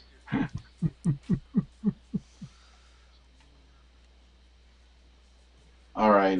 Where am I in relation to everyone else since I decided to just walk straight out towards them? Yeah, you are definitely further ahead. You're probably about 50, 60 feet away. I would say in a round, if you want, you can get close enough to engage. So if you do your full round action to get up there, you can engage this round. I'll allow it. I'm a pretty gung ho guy. My character is, but I think I'm gonna stick this one out and see what happens. Okay, cool. Then Thorin manages to close the distance behind you and get up. I mean, he's almost right behind you now. Ready, shout, grab him! And yeah, Alexander, you're up. Oh, when I see Thorin taking off, he's charging. He's charging 8 enemies that we are outnumbered by, and we can easily outrun. Dear Lord. Then why are you charging at him? Get over here, you idiot!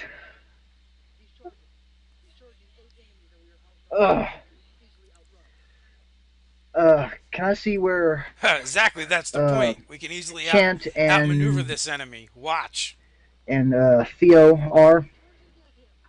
Yeah, they're a little bit ahead of you, unless you're going to Yes. spend this round moving forward. Are you going to try and move with them, or are you going to stay back? I'm going to be moving with them. Because if this idiot actually gets himself killed, hopefully it'll actually slow them down. Okay, then yeah, you can get up there with them and about 80 feet away from the zombies. And you guys all know where the zombies are. At least the 8 of them that you've seen before. Though I do continue to shout at the top, grab him before he does, you can carry him.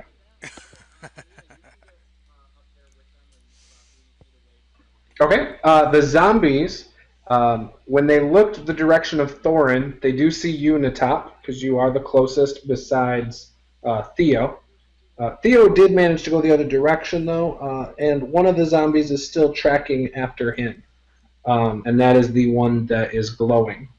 The other ones all start to come at you in the top. They don't make it very far, and that is their turn. And we will go back up to Theo. Okay, so how far away are we from the indoor area at this point? You're currently still in the woods. You have not actually got to the cemetery. It's still about 25 minutes away of travel. Okay. So, I mean, you still have, probably 3-4 miles to get there. Alright, so it's still all wilderness. I'm going to reuse dancing lights once again then, and try to run another medium humanoid image past them in the opposite direction, but I'm going to try to make it look like Natop, so it confuses them a bit maybe. And the range on that's 120 feet, so I should be able to make it fairly close to him and have it run around them. Okay. They made a really high dice roll, and they do not actually fall for it. Alright, well then I kind of just mumble, shit, I wish I had a bigger light, and I continue to circle around the side, not going in. Okay, Thorin?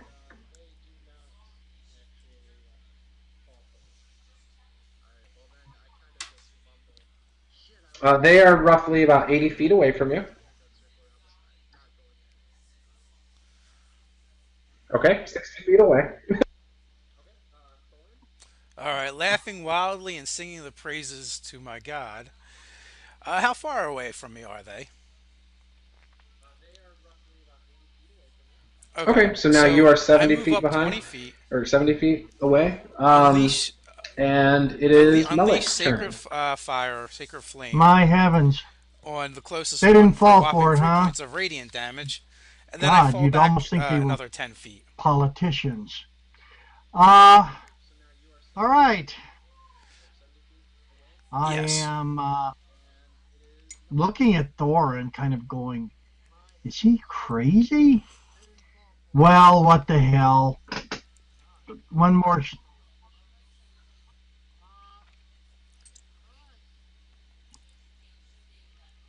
Okay. Gonna throw another. Can I throw another dancing lights? Yeah, as long as you got the spell. I think it's a cantrip, so you can cast it as many times Just as hit you them want. from afar and good. move. They're slow. They More cannot catch us. dancing lights. Thank you. Oof. Well, I'm going to cast it. Yeah, we're going to have lots of dancing lights there. It's going to look like, a 1980s disco. And if that isn't enough to Yeah, scare I'm you, I imagining a don't know what laser is. show at a theme park right now. I'm thinking more of a 1980s disco. And if that doesn't scare y'all, you have no fear. The amount of coke in those was enough to KO just about anyone. The Yeah, zom- there we go. the zombies are not buying your dancing lights either. They are pretty focused on the top. Damn it, Melik. They've studied our methods. Yeah, well, I was going to throw in a soundtrack from the Bee Gees or, Saturday Night Fever, but Jungle didn't work. Boogie. Yeah, well, yeah, hey, we'll do that one too. Cool in the gang, baby. All right, and then Melik, are you going to try and stick with Thorin? Or are you going to try and go past him or stay back? I'm gonna stick with him. What the hell? Okay, then you guys are about 70 feet away. Natop, you are up. All right. How close are they to me? For you, How many? they're about 50 feet away, but like I said, I'll let you engage if you choose to. Okay. And you said there's about 8 of them. Yes, there is one that is glowing, that is chasing off to the south. That is chasing Theo. And there are 7 others that are coming directly towards you. Actually, they're about 40 feet away now, actually, but they're coming towards you. Okay. I think I'm gonna whip out my shield and my hand axe, and go into rage mode and go for it. Attack the first one I see. All right, definitely. That sounds awesome. Give me an attack roll.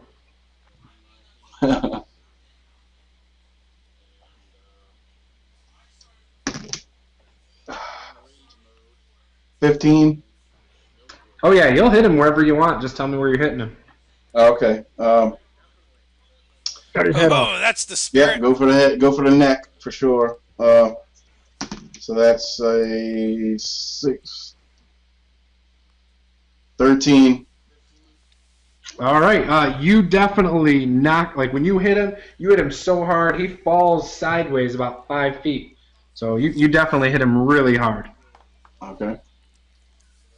And then it will be Alexander's turn. How far away from them are You are still roughly, I think, 70 or 80 feet away. Alright, I'm going to advance to cover Melik, and I'm going to be using the defense action, so if they, or anyone I see attacks me, they have disadvantage. Okay, fair enough. Then yeah, it is now their turn, and the one that just got hit is going to spend the whole turn getting up. There are 6 others that are going to close in on the top. So I'm just going to roll all their attacks at once. One of them fumbles into another one.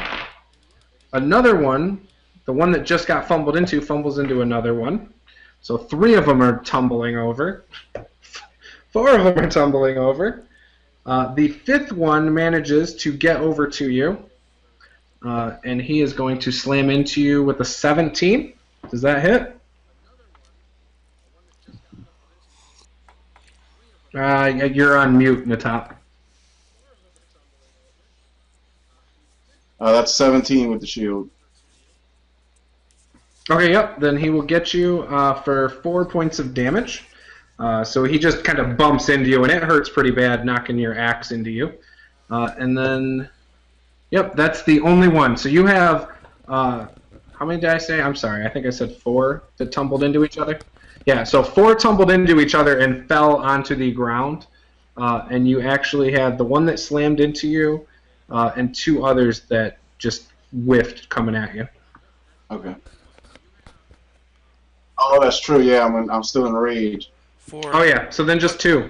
Good call. And then we're back up top with Theo, and there are 4 on the ground.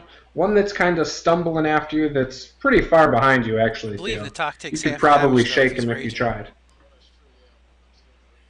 All right. Well, seeing how things have turned out, I'm going to shout at Thorin. The next round's going to be on you, my friend. And then I'm going to take the closest one and unleash a firebolt at it. But I'm only going to do so if I have like clear line of sight here. I don't want to risk lighting a teammate on fire, so I'd try to position myself that way. The one that was behind you, that was glowing, you have a clear shot on if you want.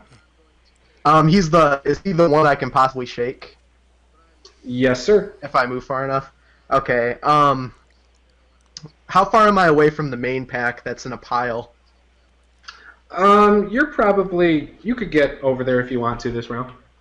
Okay, I'm gonna do that then. I'll use my full movement. Come up on one that's on the ground and just try to shank it, stab directly down with my rapier on it. You have advantage on that roll. Okay, so that would be, it'd be 10 versus AC. Oh yeah, you hit. Okay, and then the damage will be 7. Or sorry, 9 actually.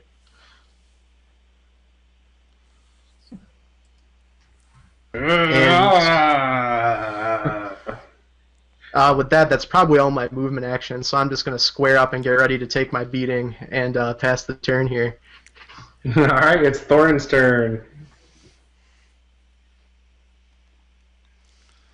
Yes. I'll let you get close enough now, because they closed the distance on the top. You could engage.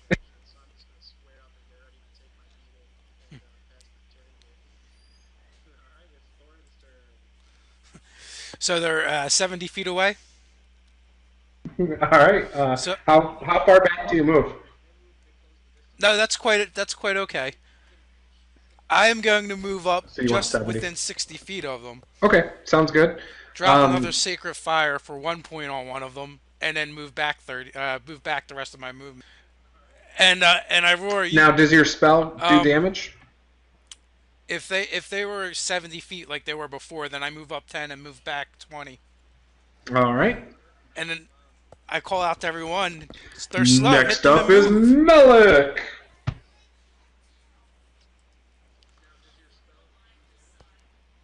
Well, this is another fine Yeah, mess I you've rolled a gotten 1. us It does into. 1 point of radiant damage. I'm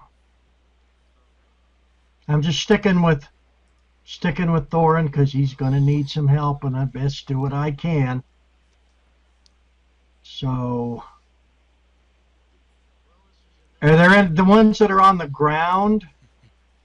I want to try something. I've got a fairly substantive knife. I wonder what would happen if I pulled the damn thing's head back and took its head off just like that, just with the knife. Okay, basically a coup de grace. Yep. You can do it. Yeah, you can get up to one, and since it's face down, I'll let you coup de grace it. Okay, how many can I do? Can I do all 4 of Just them? one. Just one. One Yeah. will work. One will work. Okay. Yeah, you definitely get to sever one of the heads. And pitch that head as far away as I can. Give me a damage roll for the heck of it, because I have to do that to see if it dies or not. Ah, that's right. We are fighting the undead. Yeah, I have to see if it goes motionless or not. Alrighty. You better come up with something big, too, because I did pretty well. Coup de grace, shouldn't it do like max damage? Sure. That's Yeah, fine. so that would be a full D4 if your damage is D4, plus a D4 plus strength, or dex, depending on if you have finesse. I don't Fuck need it, no don't sneak get attack that to zero. fight. You can choose either one. Okay, so yeah, you get your dex bonus. Either one is 0. Okay. Oh. Okay, so what is it? A D4 weapon? Yeah, it's a dagger. Okay, yeah, you're not going to be able to beat this. I rolled a 19. So, yeah, you managed to sever the head, and the mouth is still clamping. It's like biting at you. So you hear the teeth chattering as some of them fall out of its mouth. and the body is still trying to get up on the ground. It looks kind of odd and even more fumbling over itself than before. Well, all right. And then it is Natop's turn. All right, the one that just hit me. I want to shove him with my shield. Yep. You're surrounded by 3, by the way. Okay. If you wanted to swing at all 3 at disadvantage, I would let you. I think I will do that.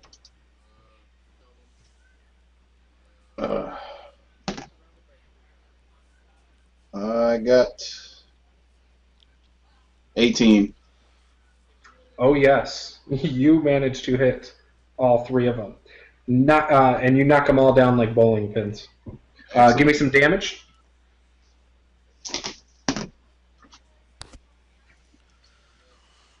Uh, 10. Yes, they are all definitely down, face down. That's right. 20 strength. That looked very impressive, by the way. Everyone's kind of impressed by that. Alexander, it is your turn. Alright, so all the zombies are on the ground? All of them except for a glowing one that is chasing Theo. I don't know why, More but like that's funny. stumbling after Theo. Walking light ball is chasing after this really sneaky drow. Yeah, it looks like an angel on top of a Christmas tree. Brain. But let's see.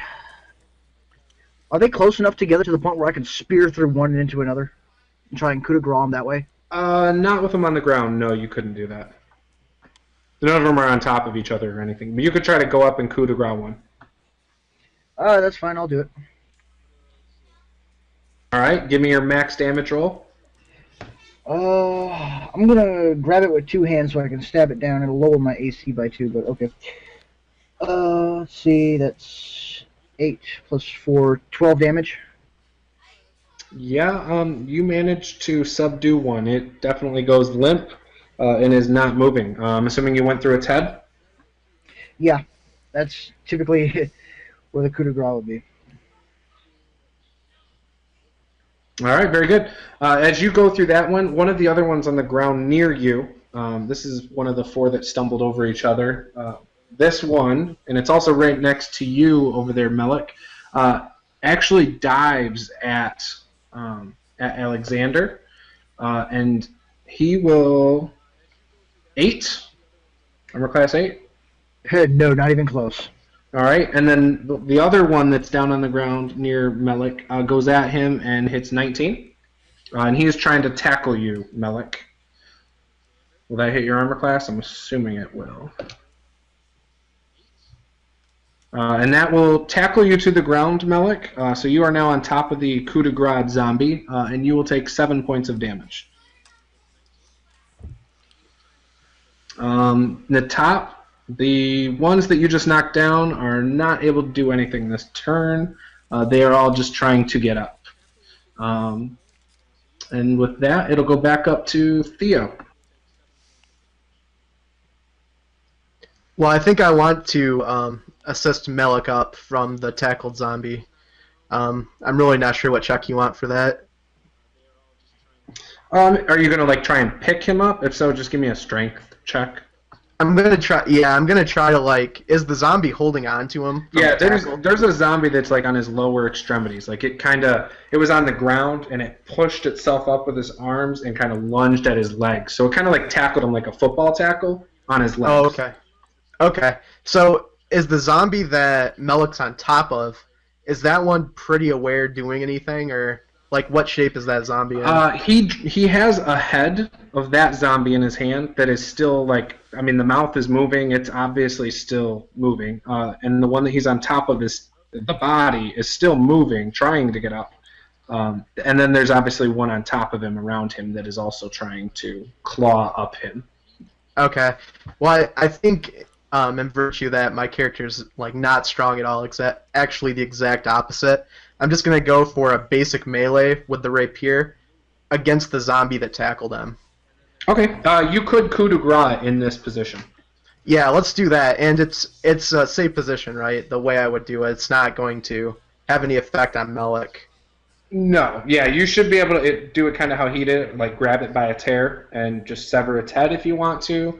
You could poke through its eyeball, however you want to do it. All right, I'm going to put the blade on the back of its head and just rake it up as I push through. Try to tear the head off completely. Just grabbing onto the hair. Okay, what's your max damage? Max damage would be 8 plus. It'd be 10. It's a D8. Yeah, and then plus Dex because I'm a finesse. Yeah, you definitely sever the head, and as you do, the eyes just roll completely back into the head to the point where you can see the veins that actually attach to the back of the eyes. It rolled so far into its head. All right. And then do you want to... Oh, no, that would be your whole turn. Yep, I'm just going to, as like an animation of that, as I yank the head off, I just chuck it into the wilderness and watch it roll. it lands directly up. All right, Thorn, that would be your turn.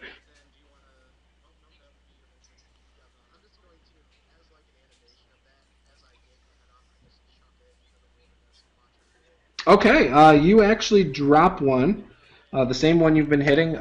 It's already down, but you can see that as it was pushing itself up, it stops moving and within falls 60 flat feet. down on its face. And summoning the Wrath of my God for a whopping 3 points of radiant damage.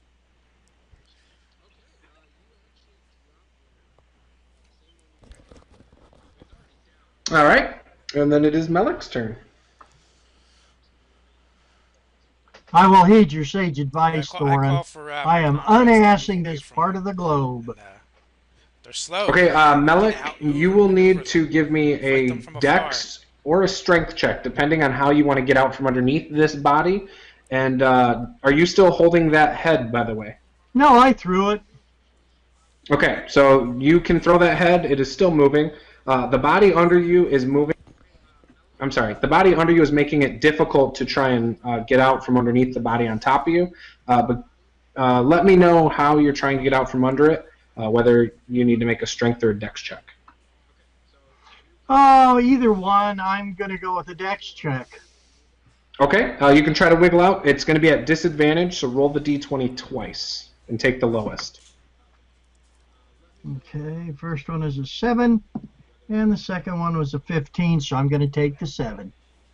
Okay, as you try to weasel out from under it, you really are struggling. It seems like your foot is stuck underneath the belt of the one that's on top of you. So you will not be able to get out from under it this round. Alrighty. All right. All right, it is Natop's turn, and you still have 3 that you just knocked over.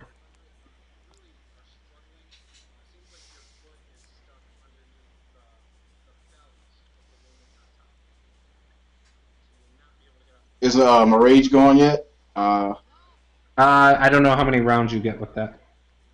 I believe it's a minute. Okay, yeah, you're good still. Okay. You're only about 30 seconds into this fight. Okay. So they're all still trying to get up. Yeah. I guess I'll take like another swing if I can at all 3 again on the ground as they're trying to get up.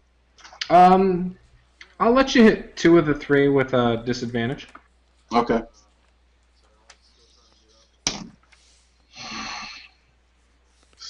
Seven. You will actually miss them. In their attempts to get up, you actually swing right into the dirt, but you just kind of kick some dirt up. So yeah. Okay. And then, do you want to try and move out of the way, or are you just going to stay planted between these 2 zombies on the ground? No, I'm gonna try to get out of between them, move forward, but, you know. Okay, yeah, you can get a few feet out of the way. And you are now close to the area where Melik is on the ground. Next up would be Alexander. Melik's currently pinned, right? He currently is sandwiched between two zombie bodies. One of them is moving on the bottom. I thought the one on top was the one that had him pinned. The one on the top was coup de grace by Theo and went lifeless. The one on the bottom is still moving. Okay, is there any zombies near me then, or is the head that he tossed near me? It can be. What are you going to do with it? Well, if the head is near me, I'm going to stab it so we can get out from under it. I mean, from... Oh, yeah, you can stab it. Give me max damage. Or, yeah, tell me what your max damage is. It's going to be 10. I'm going to be using my spear one-handed. Yeah, you definitely skewer it. And as you skewer it, you see a centipede come out of the nostril and go in through the ear, and it stops moving. The head stops moving. The body stops moving as well. I see a Melik over there struggling to get out. I see the head he had tossed and rolled near me. I spin my spear around and cave it right into the skull. As the centipede enters it, I kick the butt of my spear, launching the head high into the canopy above us before backing off my, let's say about 20 feet away from the current zombies to give myself some breathing room. All right, sounds good. And then are you going to try and move anywhere, or are you just going to stay where you're at? That was my movement, to get 20 feet away. Oh, okay. Sounds good. Okay, then it is the zombies' turn. There are a couple on the ground near the top. They do get up. One of them closes the distance on the top and will slam at a 15. Does that hit in the top?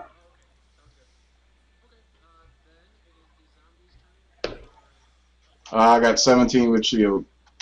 So no. Okay, well, it did feel like it hit you kind of hard. It does bump into you, but not enough to do anything to you. So it kind of like lunged at you with its arms, and as it bumped into you to grab you, it bounced off, thanks to your shield. Then Rage. there are a couple other ones that are... Actually, there's the one with that's glowing, and that one is closing the distance on the group, mainly Melik and Theo over there with the pile of bodies. But he doesn't get close enough to do anything. And then we will go back up to Theo. Alright, I'm going to turn on the zombie that's encroaching upon us, the glowing one, and just unleash a firebolt at it. Be 11 versus AC. Oh, you will hit, my friend. Alright, that's... it's gonna be 1 damage. Bad roll. Yeah, there's a little bit of fire that kind of flickers on him. It hurts him, but not really that bad. Alright, Go ahead. I'm going to say to Melik, watch out behind you and move my full distance away from the glowing zombie towards the rest of the group that's at range. Okay. Thorin, you will be up.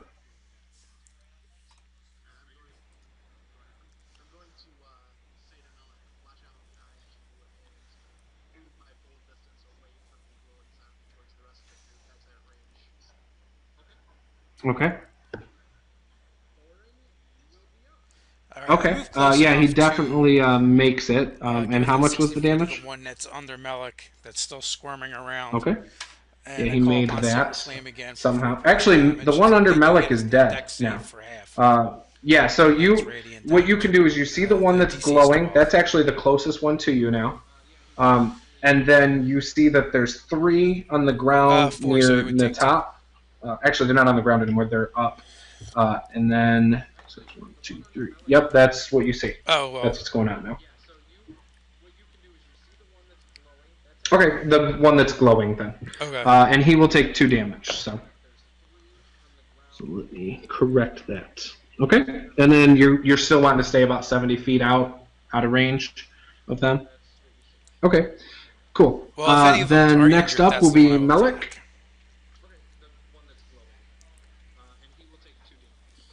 Well, since the one underneath he's dead, I'm going to try again to get up. get out from underneath the one on top of him. Yep, pretty much. Okay.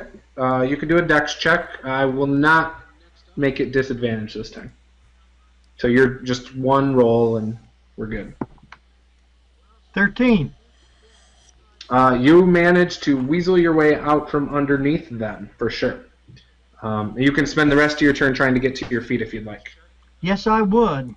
Okay. You get to your feet and you are fine. Next up, let's go to the top.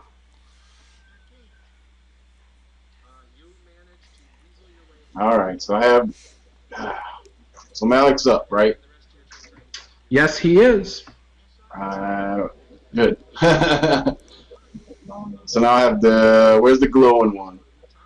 The glowing one is about 10 feet away from you, because you happen to be near Theo and Melik at this point. But the glowing one's about 10 feet 10 feet away from you, between you and Thorin. And Thorin's down the clear view path through the woods, about 70 feet away. Okay. And I have the 3 coming after me now. Yep, those 3 are also in your vicinity, within about 5-10 feet. I guess I'm gonna run closer to Malik and Thorn, and they can help me. Yeah, you're basically. I mean, you're right next to them. You wouldn't really have to move to get next to them at this point. Okay. Well, I'll just spin around with my hand axe and see what happens. Going after the 3 that had just gotten up? Yep. Are you doing the disadvantage, or are you going after each one individually? I mean, if I can hit all 3, yeah, I'll try that. Yep, I'll let you do it. Okay.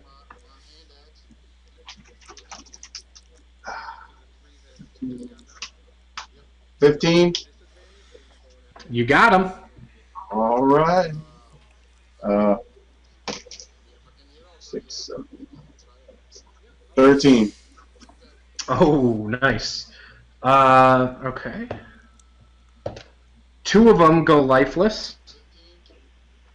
And one of them they all drop to the ground. 2 of them definitely go lifeless and are just laying flat on their back, arms out to the sides. The other one, you hit him so hard, you knocked his head sideways, and it looks very abnormal, but he's still alive, or moving at least. And he is also on the ground on his back. Okay. I squat over him and I go, Alright. Alexander is up. Alright, so basically just one zombie left, and it's the glowing one? There's the glowing one and the one with the sideways head near the top. Alright. Frank says he'll be right back. That's fine. I'm going to throw my spear at the shining one. Alrighty, give me a attack roll with advantage. Alright.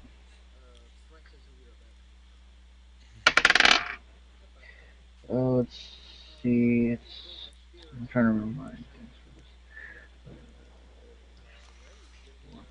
15 and 12. 12 and 15, so 15. Okay, you skewer it, and you drop it. It's motionless. So now there's only one zombie left near the top. And with that, we will go to the zombies, and he will get up. His head being sideways messes up his movement, so he does not get anywhere, and we will go back to Theo. Alright, this is going to be like some Mortal Kombat finishing move. Like, one of the spells I got on here is called Shocking Grasp, and it's the favorite move of my master, Nero, who trained me in sorcery. He kind of pulls his hand back like a Kung Fu-style claw stance. I'm going to charge at that last zombie and jump, and just sparks fly off my hand as I attack it with the spell, which has to be within touch range. So it's really close. And that's going to be 15 versus AC, and it's going to be for 3 damage. You definitely, whatever you want to do, you can describe how it reacts. All right, so lightning is just like flaring off of my hand. I'm just gonna go straight and just stick it into his chest, Indiana Jones Temple of Doom style. I mean, I'm guessing since he has rotten flesh there and is pretty decaying that I can pull it off and just rip out whatever's in it. Oh yeah, you managed to pull out all sorts of dead bugs and some live bugs and some rib cage or whatever you want. It's there. I mean, imagine every gross bodily fluid, everything, all right there in your hand. All right, yeah, I yank it completely out, so it's flying over the place. And mind you, there's still these blinking lights everywhere. This is just like a crazy assault on everybody's senses. But I'm pretty In pleased slow with it. motion, there's music in the background, and you see lights and this sick, sadistic look on Theo's face of pure joy. So I kind of glance over my shoulder at Alexander too, because I've noticed he has quite the flair for combat. And I kind of nod, looking for approval. I basically would take my fist and slam it against my shield. Good enough.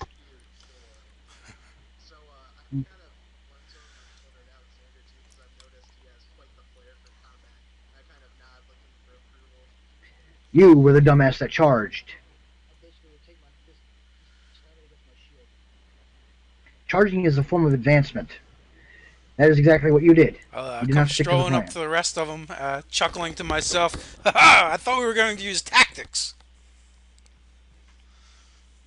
I just kind of shake my head and is like, Charge, that was if this nowhere guy near dies, them. I'm definitely not mourning him.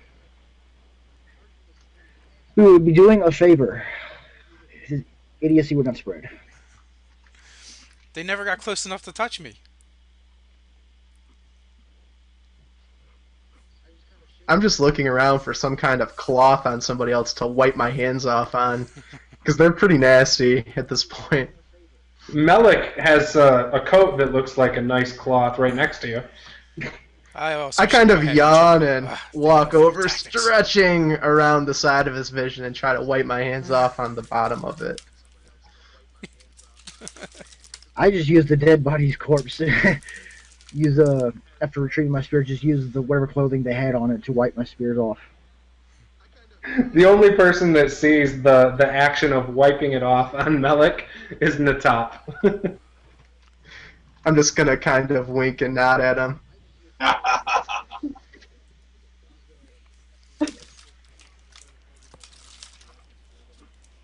Alright. If you choose to loot bodies, I mean, you'll find some wedding bands, but that's about it. Nothing else on any of these dead bodies. Why the hell would I touch anything this disgusting? I don't know, Natop got a ring earlier. Yeah. I'm looting, you know that. You find a silver ring, but all the others are bronze, just like the other one you picked up.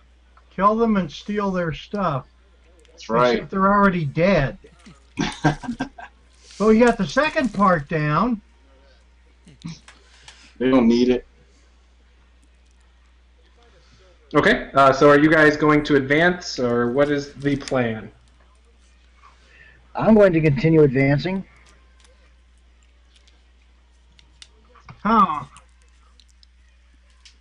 I'm still full. I'm still I'm feeling not. pretty hardy. I'm down 2 points. That's it. I'm down 7.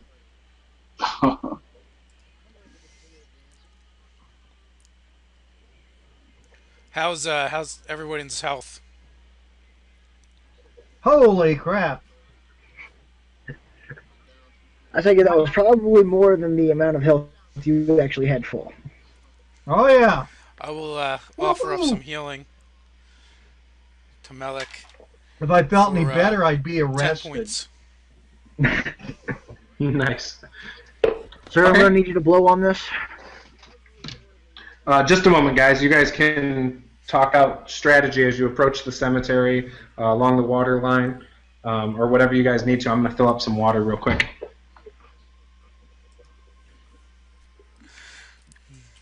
Huh. I do approach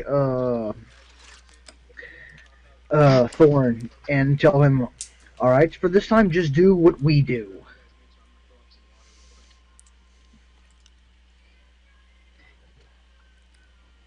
After you charged, do not charge. You know what? Actually, do this. Follow my lead. Follow my command. Can you do that? Keep talking like that, I'm going to smack you with my spear. Went into the midst of them and got attacked. That seems like a foolish plan. Gentlemen, smack you somebody's up here. gonna fight. Let's do it in town so we can monetize it. I will, unless it is foolish like the last time. You got the right idea, Theo.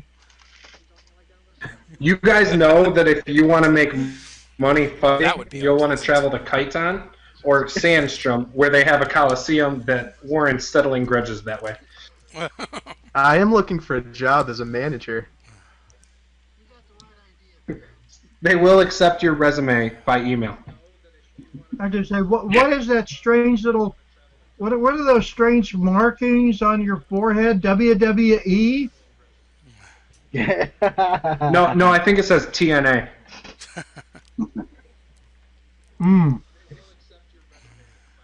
I like how if somebody says that too fast, it sounds like T and A.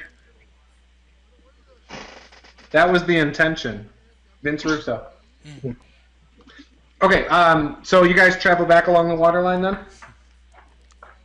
Yeah, and I'll wash my hands. Okay. As you guys walk up the waterline, you walk about 20 minutes and you see the gates, not the gates, the fence to the cemetery. It goes straight to the water, and you could actually go around the gate by stepping into the water and going around the end there. There is not a fence along the water, it just goes perpendicular to the water all the way to it. So you could go do that, or you could try to find the actual gate. I'm gonna go around it and hop it. Okay. Is everyone else following suit? Yep, I'll follow. Okay. So Thorin's staying back, Alexander's going, and Theo are going. What about Malik and Natap? Melik's hanging back with the paladin there. Oh, the cleric? I'm gonna watch okay. to see how Cleric, it goes. Yeah. Okay, and then Natap, are you going into? I think I'm gonna let them walk in first. I'm gonna go in last. Okay. Theo, you have the best vision. I want you and Alexander to both give me a d20 roll for perception. All right. I think that's based on your wisdom. Wisdom, yeah. I think I have that as a skill. It'll be 10 for me. Okay. That'll be 12 for me. Okay. As you both get around the gate and you start taking notice of some of the graves, you see that some graves are completely disheveled. There's some dirt that looks like, almost like a sinkhole a little bit because obviously the earth has moved. And you can discern that that was probably some of the zombies you've seen or maybe other zombies that have gotten out. Alexander, as you had came around, you see just to your right that the gate is actually knocked completely over. There is no gate anymore to the cemetery. And you guys can probably see where you're at 20 or 30 grave sites that are just completely messed up. This isn't looking good. Say that again. Yeah. I'm going to point out to Melik and Thorn and Natop the broken down gate so they can get through if they wish to go through that way.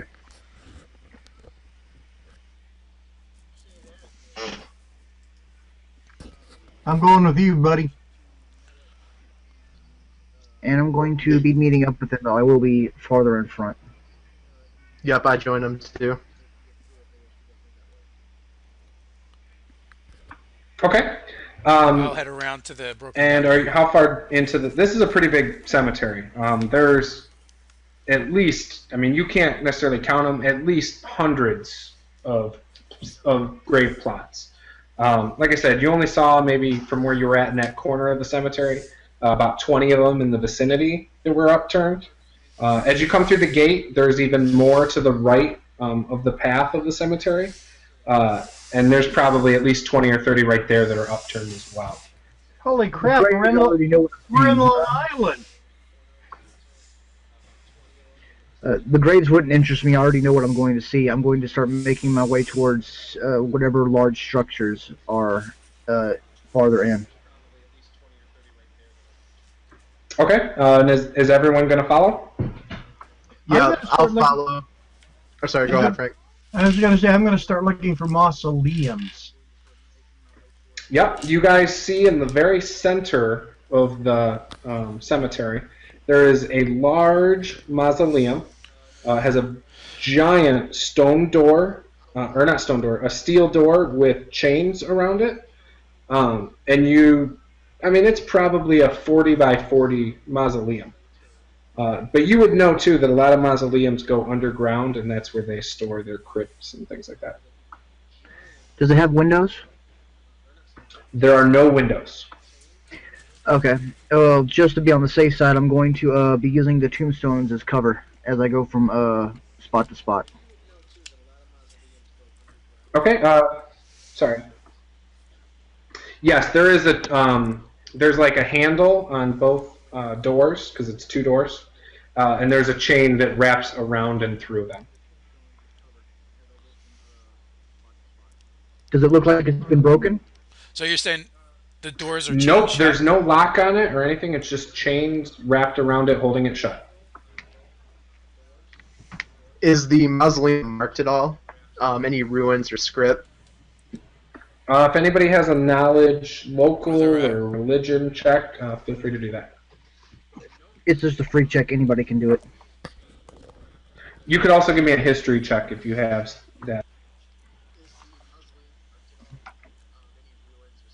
Oh, and religion. Sorry. Okay, yeah, you definitely know this is the local cemetery that we had talked about, but there's nothing that would raise a red flag, no graffiti or anything like that. 16. No big 18, sign that says baby. necromancer buried here. Right, exactly. Does this say Litchville or what? No, there's nothing like that. Anyway, I rolled That's an about 18. 10. That's about 10 history. miles down the road. I rolled an 18 on my history. Okay, yeah, you know that this is a mausoleum where they put their noble people, old warriors, and you know that they were buried a lot of times with their weapons and armor on. And it's usually ceremonial weapons and armor, not actual good weapons. I mean, it's just pretty.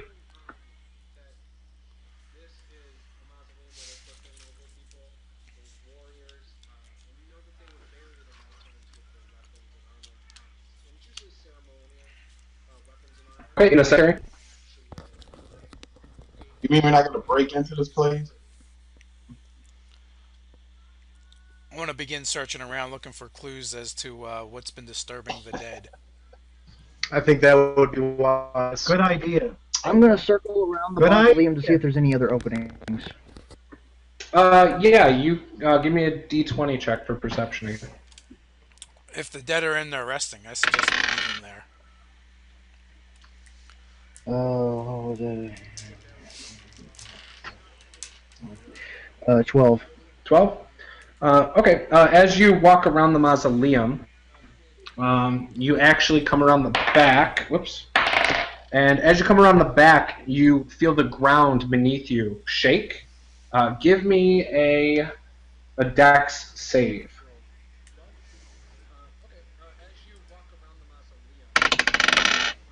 Ooh, 21. Okay, you're able to catch your ground and jump out of the way as the ground beneath you just completely caves in and leaves a giant sinkhole at least 20 feet deep. Anything at the bottom? Right now, it looks like some stone from possibly the ceiling of whatever, and some dirt from the ground that fell from under you. But it's very dark. And I believe you have night or dark vision, correct? No, but I'm going to light a torch and toss it down there.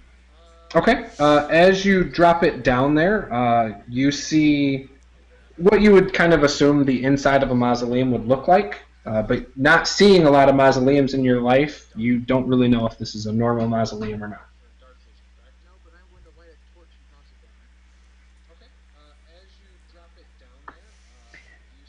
I turn around and whistle behind me.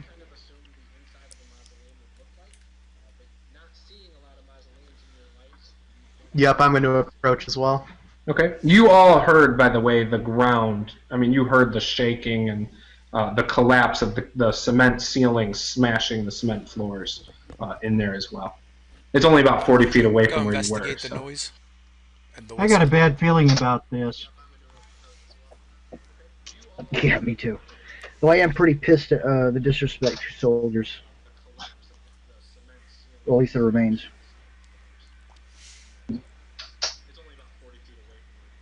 So are all of you back on the back side of the mausoleum now?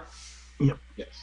Well, I would say you're not. You won't hear them complain, but the way this night's been going, who knows? Everybody, give me a dex save if you have it, or just a dex save in general. All of you. Another one. Yes. Oh, that one was only a 10.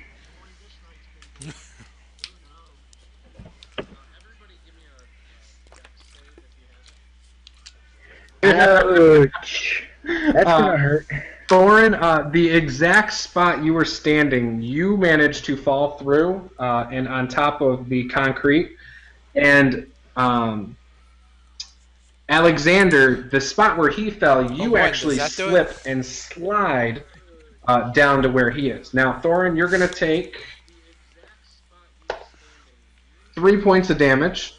Alexander, you don't take any points of damage. And did anybody else roll? Okay, yep. And Natop, you are going to actually fall down the same exact slippery slope that Alexander did and land comfortably as well. The rest of you are up top that I didn't mention. I rolled a 15, by the way. Yeah, you just made it. You're right next to that slippery slope there, Melik. As you guys are down there, you definitely see the mausoleum. You see the stone faces of some of the tombs are cracked. They look like they were pushed over or possibly fell over from the earth So looking rumbling. around since I'm down here. Could have at the same time the ground collapsed the last 2 times. But it's impossible to tell from where you're at.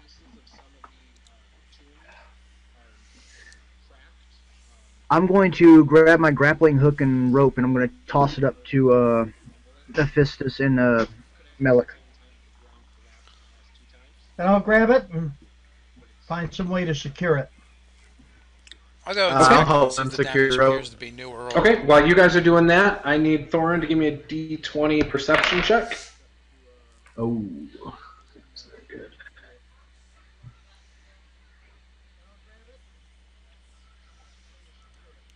Okay, as you approach, you see a skeleton in armor, very old armor, and in the tomb, with holding his sword in front of him, See, with his shield over top of it.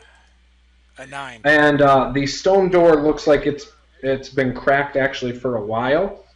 That's on the floor, so it doesn't look like this was just done because you can see that there's dust on the top of it there, on the ground.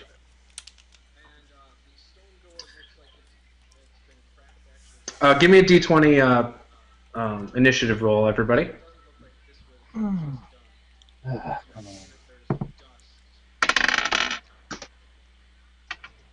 on.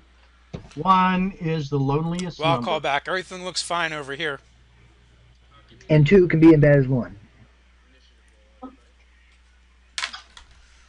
Oh wow, Ed. Oh, I'll blame it on the cheap booze. How about you, buddy? We were drinking quite a bit. I got a 0. Yeah, you guys all go after the zombie things. Including Robert, who was rolled an 18. So yeah. Oh wait. Nope, he actually is the first, so that'll be him. And then it'll be whatever I throw at you. So, Robert, you are down at the floor level. What are you doing? How far is this guy away from me? All you see right now from where you were at from sliding down is Thorin over by the lid on the floor. It's a stone lid that's cracked in half. That's all you see, and you see Thorin looking back. Sorry, looking back at you. Okay. Well, what do you see? You do see, as you're looking at Thorin, a sword raised behind him Well, out of the grave. I guess I go rushing up there. That's what I do. You can get there. And as you get All right. there, you definitely see a skeleton in armor with a shield and a sword. Okay. I'll pull out my my axe and swing at it. All right, give me a attack.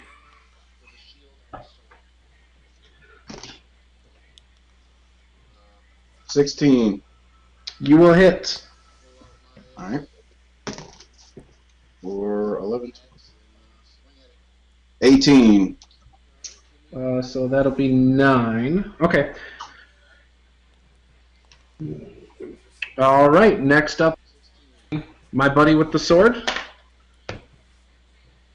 And he completely whiffs. So you're hitting him, knocked him a little bit loose. I mean, you hear the cluttering when you hit him. And as he tries to swing, as he's taking a step back, trying to gain his balance, he misses you, Thorin. He actually was swinging at Thorin. And next up would be Alexander. Can I see what it is that is attacking them, or it's a skeleton? Yeah, you can tell. I mean, you're really close to it as well. You can tell it's a skeleton in ceremonial gold armor with a golden shield and a golden sword. All right, I'm looking at the rules for this one thing. Give me a second.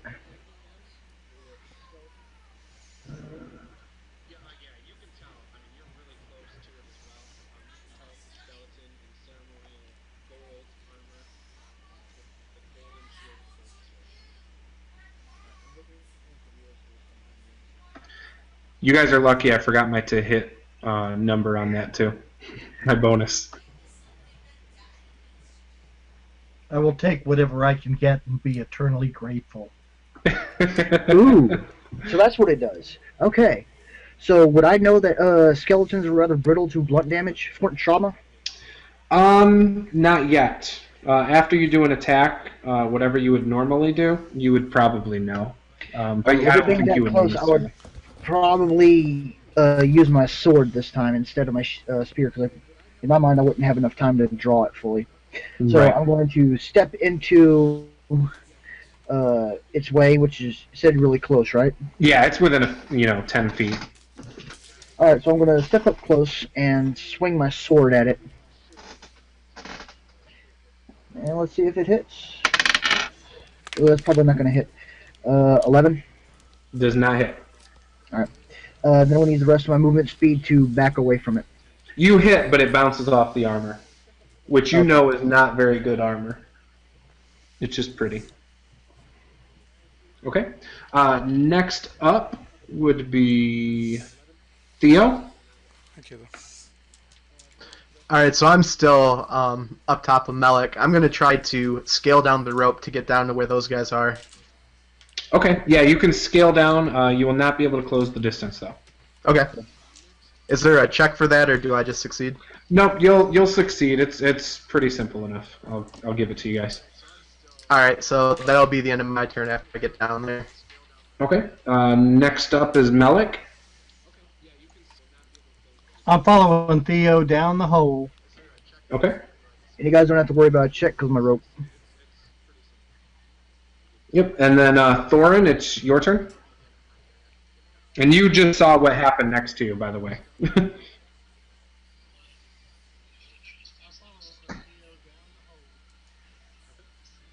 Oh, yeah.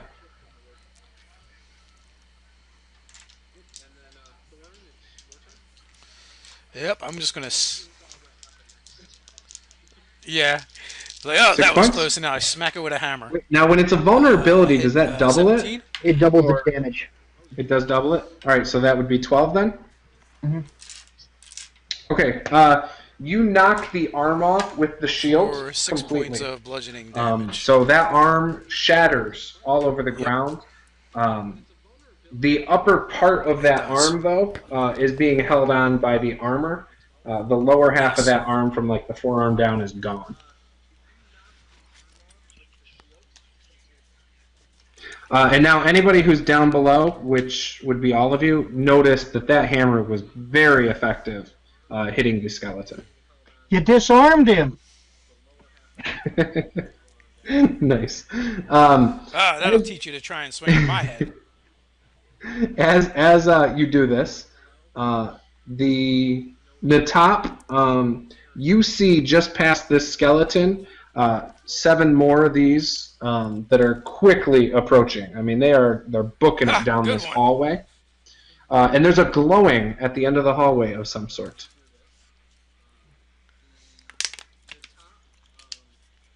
And it is your turn. The hallway is about 20 feet wide. Okay. So the one is gone, right? The one skeleton. No, he's still How wide standing. is the He's hallway? just got one arm Okay. gone. Well, He's been disarmed. yeah. Well, I guess I'll take another swing at him with the butt end of my axe. Okay. That's 16. Yeah, that will hit. And what would that be? That's That- normal. How would we do it when it's not the blade? Is that just the improvised type weaponry? It becomes improvised. So it's a It also- negative. It's a disadvantage then on his attack. I mean, No. He doesn't have I- proficiency. I'm trying to use it as a bludgeoning right now. Right. You can, if he has proficiency with whatever the improvised weapon is supposed to emulate. In his form, it would be a mace. If he has proficiency with using martial weapons, then he doesn't take any penalty. Yeah, it's more so the damage I'm trying to It would figure do the out. damage of a D4? mace. Okay, so D4 then. Okay. Which is Plus strength. 4. But it'll be a reduced damage. Cool. You'll only do a die 4. So 4 And, damage. yeah, 4 plus proficiency. Okay. Yeah, you can No, it's explain how you destroy this thing. Okay. That's 4 plus your strength, and then double. Oh well, That's 4 9. double than your strength. 11. Yeah, it's okay. It only had 1 hit point. Okay. So you can describe your kill shot. Okay. As I come up with the butt end of my my battle axe, I crush his head, and all of his bones fly all over the place, all over the inside of the I guess you would say mausoleum, and dust falls down, and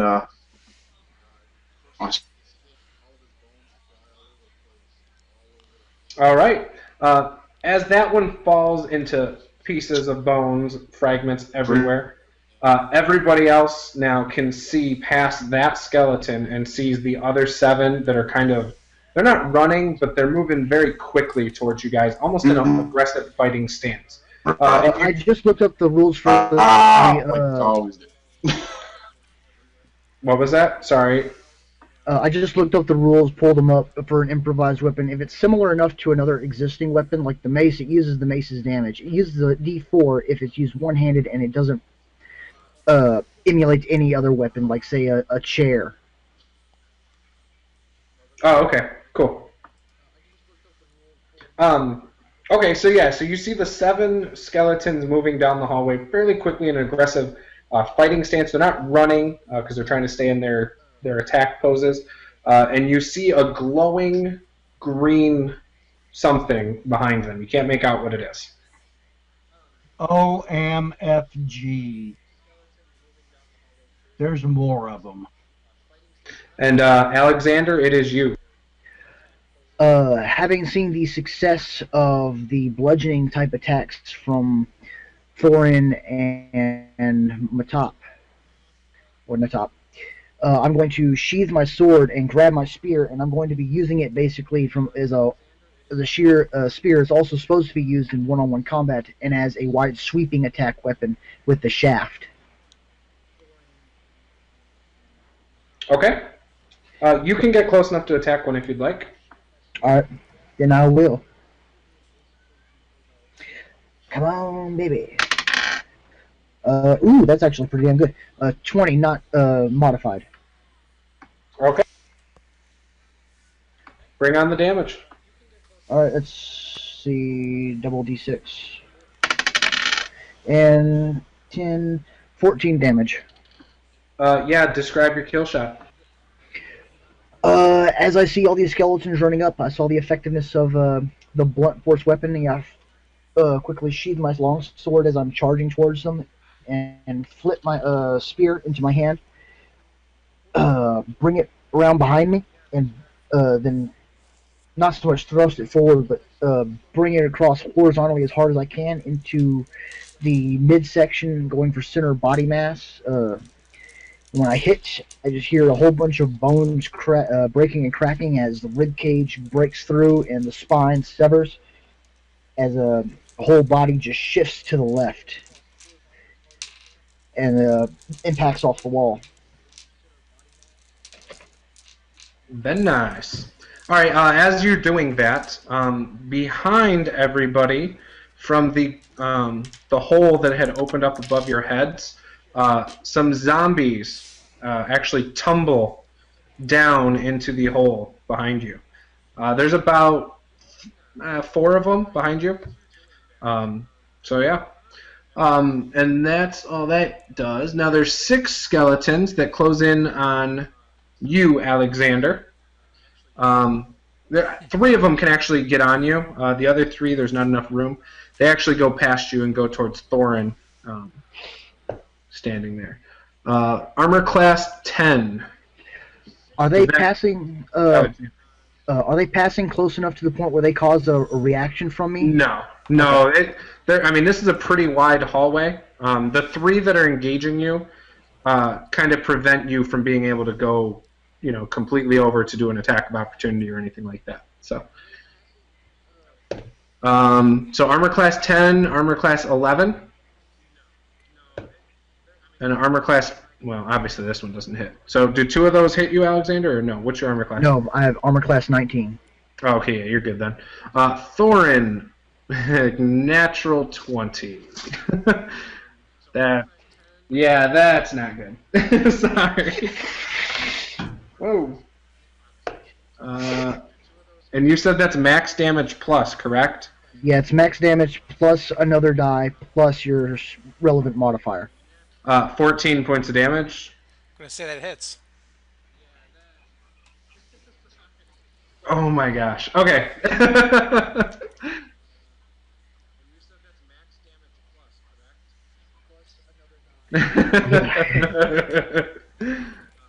Okay, the other one is armor class 9. That will drop me down to and 1. armor class 10. Ooh, okay. And the You're a only lucky reason it guy. only drops me down to 1 is All right. because Now that would be Theo's turn. Alright, I'm going to move forward to Thorin's position, and once again use Shocking Grasp. These guys are wearing gold armor like the other ones, right? Yes. Same ceremonial. So with Shocking Grasp, whenever you use it on something wearing metal armor, it has advantage. Okay. So I'm going to do it more subtly, like keep my hand on my pommel and just basically slap the chest plate with my other hand. Okay, well, so that's electricity, right?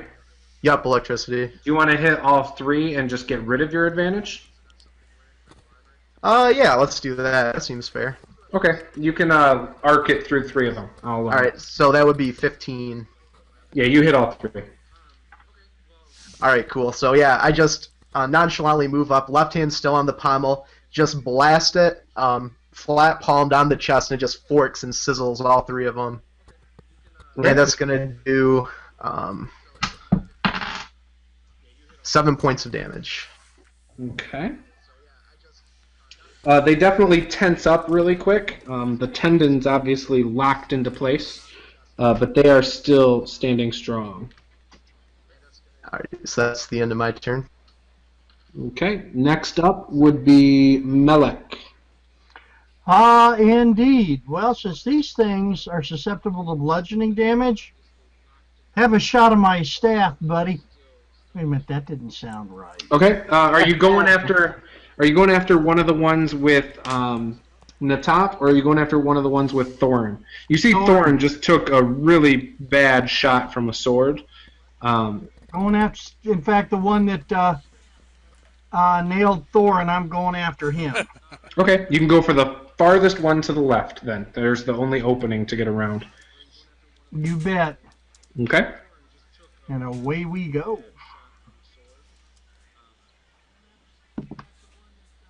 (17 + 2 is 19. Yeah, you hit. Whacked his ass. All right, let's see. Let me get my damage here.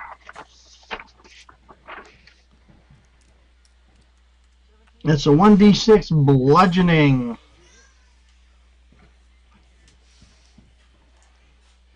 Plus it's versatile, whatever that means. Oh, that means I get 2d6?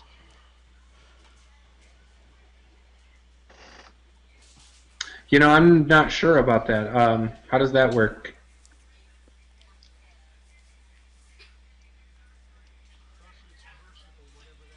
Yeah. Oh! Works for me, buddy. 8 points of damage. If it's versatile, it means That's if you doubling attack it? with both hands using it, you up the No. die, so instead of a d6, That was it'd be a I rolled a d8. d8 and got an 8, so it doubles to 16, I guess. Yeah, you hit that one so hard that you actually knock the head of it into the next one and drop both of them. And they both shatter. Yeah! Screw with my friends, will you? Next up is Thorin.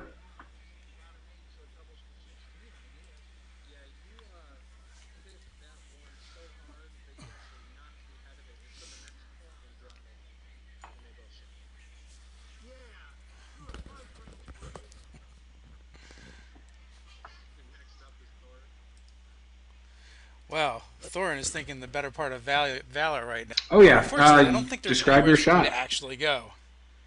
So, He's when in done. doubt, hit something with a hammer. 18 on the die. And do 10 points of damage.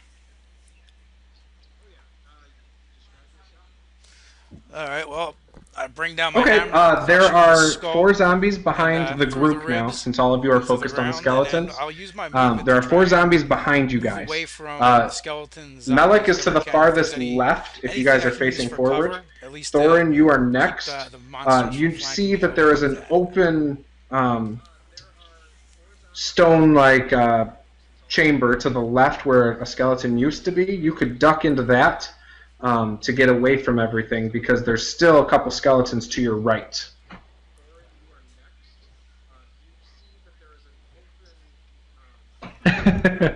Okay, you're able to safely get into that looking like a little bit of a coward. Alright, next is Natop at the top of the round. I will try And you that, still even have though, part of me says it might be a 3 bad move. skeletons on you. Well, guess it's time to rage again. Going to rage and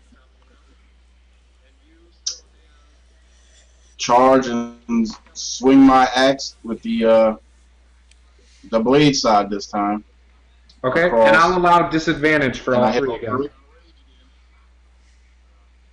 Yep, Okay. I'll allow disadvantage for it. All right. 16, 10, 10 points of damage. 10, 15, 17. Oh, okay. Yeah, 10 on the 17. dice. Oh, 10 was to hit? No, I'm sorry. No, 10 on the die and plus 5 in proficient. 17. 17 okay. on hit. Oh, okay. Yeah, you'll hit. Give me damage. Yeah, that was 17 was my damage. I'm sorry. So what was the to hit? The hit was what did I get on that? I moved For it. I damage, don't you don't know. add your proficiency bonus. Okay, well, then it was 15. 15 to hit? Okay, 15 to hit, 17 damage, correct? Yeah. Okay, yeah, you'll clear all three of them. I mean, you obliterate all three, just smashing them into pieces like Mark McGuire back in 1997, smacking a home run out of the ballpark.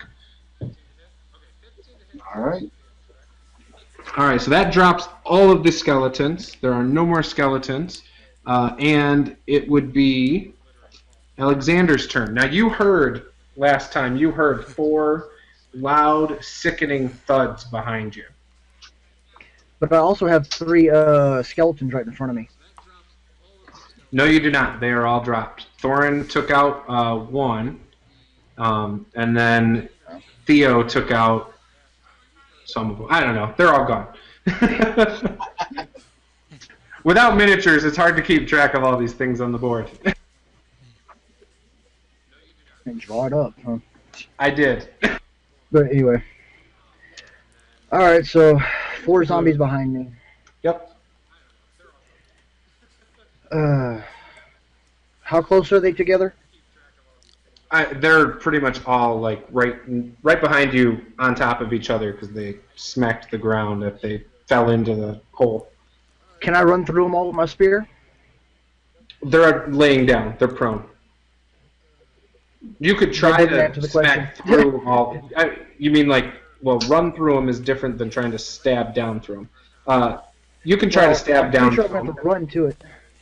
It's only like 10 feet away. That opening wasn't very far from where all of you kind of bunched up in the hallway. Actually, do you think I could jump off of one of the lower crypts? Zombie cobalt. Come on. Jump off of one of them and use that momentum to stab all the way down. Yes. I will give you, do me a favor, give me a dex check. And if you make the dex check, you can get advantage. And I'll give you a bonus on damage as well. If you fail the dex check, you're probably going to hurt yourself. But yeah, do it. Isn't that an athletics check? But okay.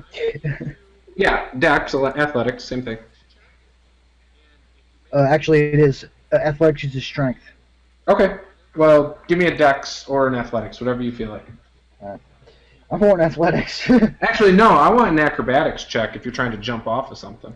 Actually, acrobatics is jumping, climbing, and Yeah, that's what I want. And you said you were jumping off, so give me acrobatics. athletics. No, I want acrobatics. All right. 20. You want to see the die? I trust you. I can't even see your screen. All right. So then roll with advantage to hit. All right. Well, now I just rolled the 20 out of the die, so. See, that was 18 and 16, so 18. Okay, you'll hit and roll your damage die twice. All right.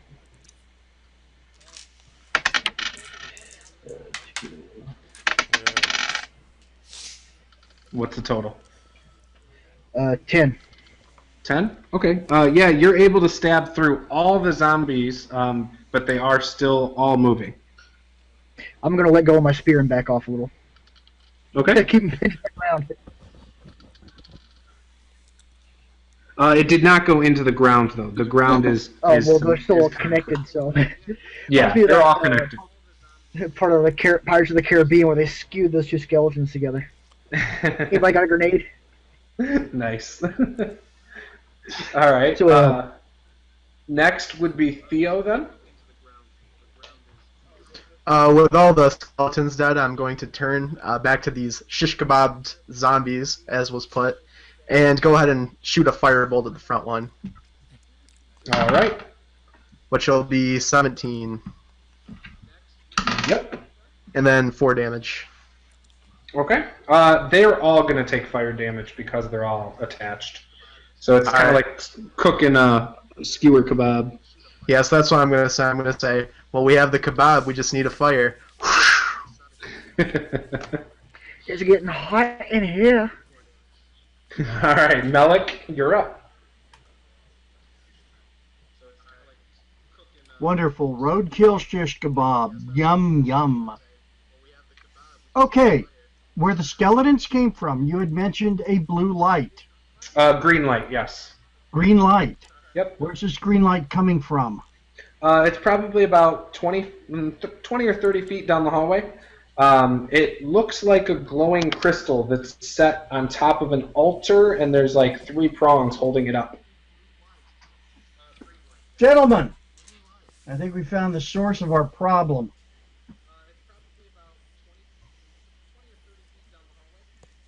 I'm headed for it. Hell with it. Let's just finish it now. Okay, so are you going to run for it then? Yep. Okay, you can close the distance completely. What are you going to do with it? Are you going to like try and pick it up? What is the plan? I'm just going to do something basic. I'm going to pick it up and try to smash it against the floor. Okay, give me a d20 roll. Oh, here goes. 15. Okay, you are able to smash it onto the floor. Give me damage. Just do a d4 for damage. 4. Yeah, you smash it into pieces, and as you smash it, it starts like the shards of glass or crystal start changing colors. So each piece is of a different color, and it just falls to the ground and goes out. The light goes out completely. And the zombies that were skewered and kebabbed stopped moving.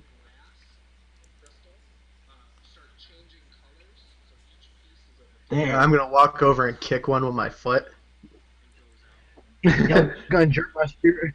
I'm gonna jerk my spear around a little bit, see if they still move before pulling it out. Yep, no, they're not moving at all. Does anybody have Knowledge Arcana? We can all do knowledge arcana. Alec, It just you've depends done on it. who wins. Okay. See, I'm not used to that because I'm used to playing like Pathfinder and things like that, where you have to have like Yeah. specific. Okay. Yeah, you don't know anything. Critical failure. Yeah, our sorcerer knows nothing about magic right now. He's thinking All right, about let's see if the skewers. dragonborn knows something. That was in another scroll. A 12. Ooh, 17. Okay, yeah, you definitely know that this is the crystal was a magic crystal that was planted here, and it has to be activated, and it takes a few days to actually become active. With the knowledge that this had been, some of these zombies had been months ago, somebody did this a long time ago. They planted this to activate it and disappeared. I mean, well, obviously aren't here, so.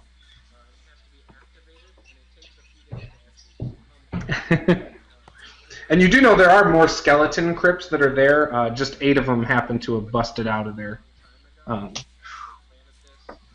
keepings. Oh, lovely. God damn it, Johnny Undead Appleseed.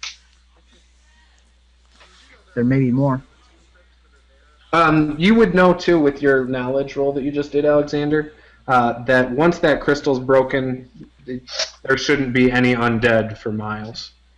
And I there think is you a probably range on solved it that if they get out of the range of the crystal, they do become lifeless. Like they just are motionless again. You just don't know the distance that it goes. Okay. Okay. All right. You guys can get out safely. Are you heading back to Before I town? do that, I'm going to put the dead bodies together Wait, the and light them skeletons on have fire. pockets. They have nothing in their pockets, but they have gold armor, and they have golden swords I'm and heading golden for the rope. shields that you are more than happy to take. And if you want, you might find some bronze and gold wedding bands. I do kind of stop Natop and ask him to basically show respect for the dead and let them be buried with their possessions. Ah, fine. I'm gonna superstitiously cross in the air. Also, Juice, I am going to be gathering the bodies together to burn them. Okay, all of them? Skeletons too? I don't think skeletons burn. You could burn them. Get the fire Yeah, I'll out. assist him. Okay. You can give them a proper ceremony if you want. Melik, Proper dragonborn burial. do you know any burning body tunes, Melik? Oh yeah. Oh yeah. Sing us a song, Malik. I'm gonna lay somewhere as I'm trying to hold Let's my see. What innards can in. I improvise? Oh, all right. This is a modern one, but somehow it seems appropriate. I just have to remember it. We live for you, we die for you. The National Embalming School. What do you think, guys? I stand at attention. And when you die, yep. Very nice. Postmortem, postmortem, postmortem, autopsy we must have. Postmortem, postmortem, postmortem, autopsy we must have. Slam, bunk, dunk. This body's, slam, dunk, bunk. There's gotta be a reason. Chop, chop, chop. This body's out of season. I'm going to be going down the hallway towards where we found that thing, unless it's a dead end, to see if I can. Oh yeah, it's like an altar. There's, where that thing was glowing. It's just an altar right there. And I'm going to see if I can find anything that would show as wise who could have done this. Okay. Yeah, give me a D20 perception check. You mean investigation roll? Yeah, that works too. I don't think I got anything good there. Let me check what my stat is there. I got a 9. A 9. Yeah. You see the prongs that he set it on. Usually people will set like candles, candle holders on these prongs, but this was a crystal this time. Alright, that's all that sounds so. I'm probably going to exit this part of the crypt, but I will probably enter the... dang it, what was it called again? Not mortuary. The front of the mausoleum? The mausoleum. I'm going to probably enter there. There may have been clues there. Okay. Give me another investigation roll. And I'm assuming you're holding a torch. Well, yeah, I'll probably pick my torch back up and carry it with me. Okay. I'm the only one who needs it. This one I got much better, 15. You see some nice statues, but yeah, that's about all you'll see. You notice that you can't open the door from inside here either, because it's obviously chained on the outside. I'm pretty sure I can break those. Or, well, you never said they were locked, so I can probably just pull them off. You're on the inside, though. Oh. So, and the chain's on the outside. You can try to break it out, if you want to try and do that. I'm going to grab my crowbar. Oh, Well, actually, there's a hole, so I can just easily climb out, so I'm not going to bother. Yep. Okay. Yeah, you guys can all get out if you want to. Are you just heading back to town then? oh yeah. Okay. I'm going to gather up some of the more dead bodies along the way. Yeah, you find a lot of them through the woods on your way back to town. All of them aren't moving. Most of them have not suffered any post-mortem damage. And as you get closer to town, you find even more. The frequency becomes more and more. But you get to town safe, and I mean, it's late now. I mean, not late. It's now getting kind of early in the morning at this point. But yeah, and you're able to get back, and whether you want to go to bed or the tavern, you're all getting pretty tired anyway, but it is daytime. Same here. All right. I'm going to finish my beer and go to bed. I'm gonna have Well, another actually, drink. probably because of everything, I wouldn't be able to sleep much. I would probably have my PTSD acting up because of how large this battle was and everything. I want to go pass out someplace. If you want me to actually go into detail about what I see and everything, just tell me, or we can just skip to morning. Okay. Well, we'll wrap it up right here. Actually, you guys are all safe back at town, and maybe sometime I'll pick up and we can pick up where we left off, or we could always just end it there, and who knows? So, all right. Yeah. All right. Yeah. Thank you. Great time, man. Thanks a lot.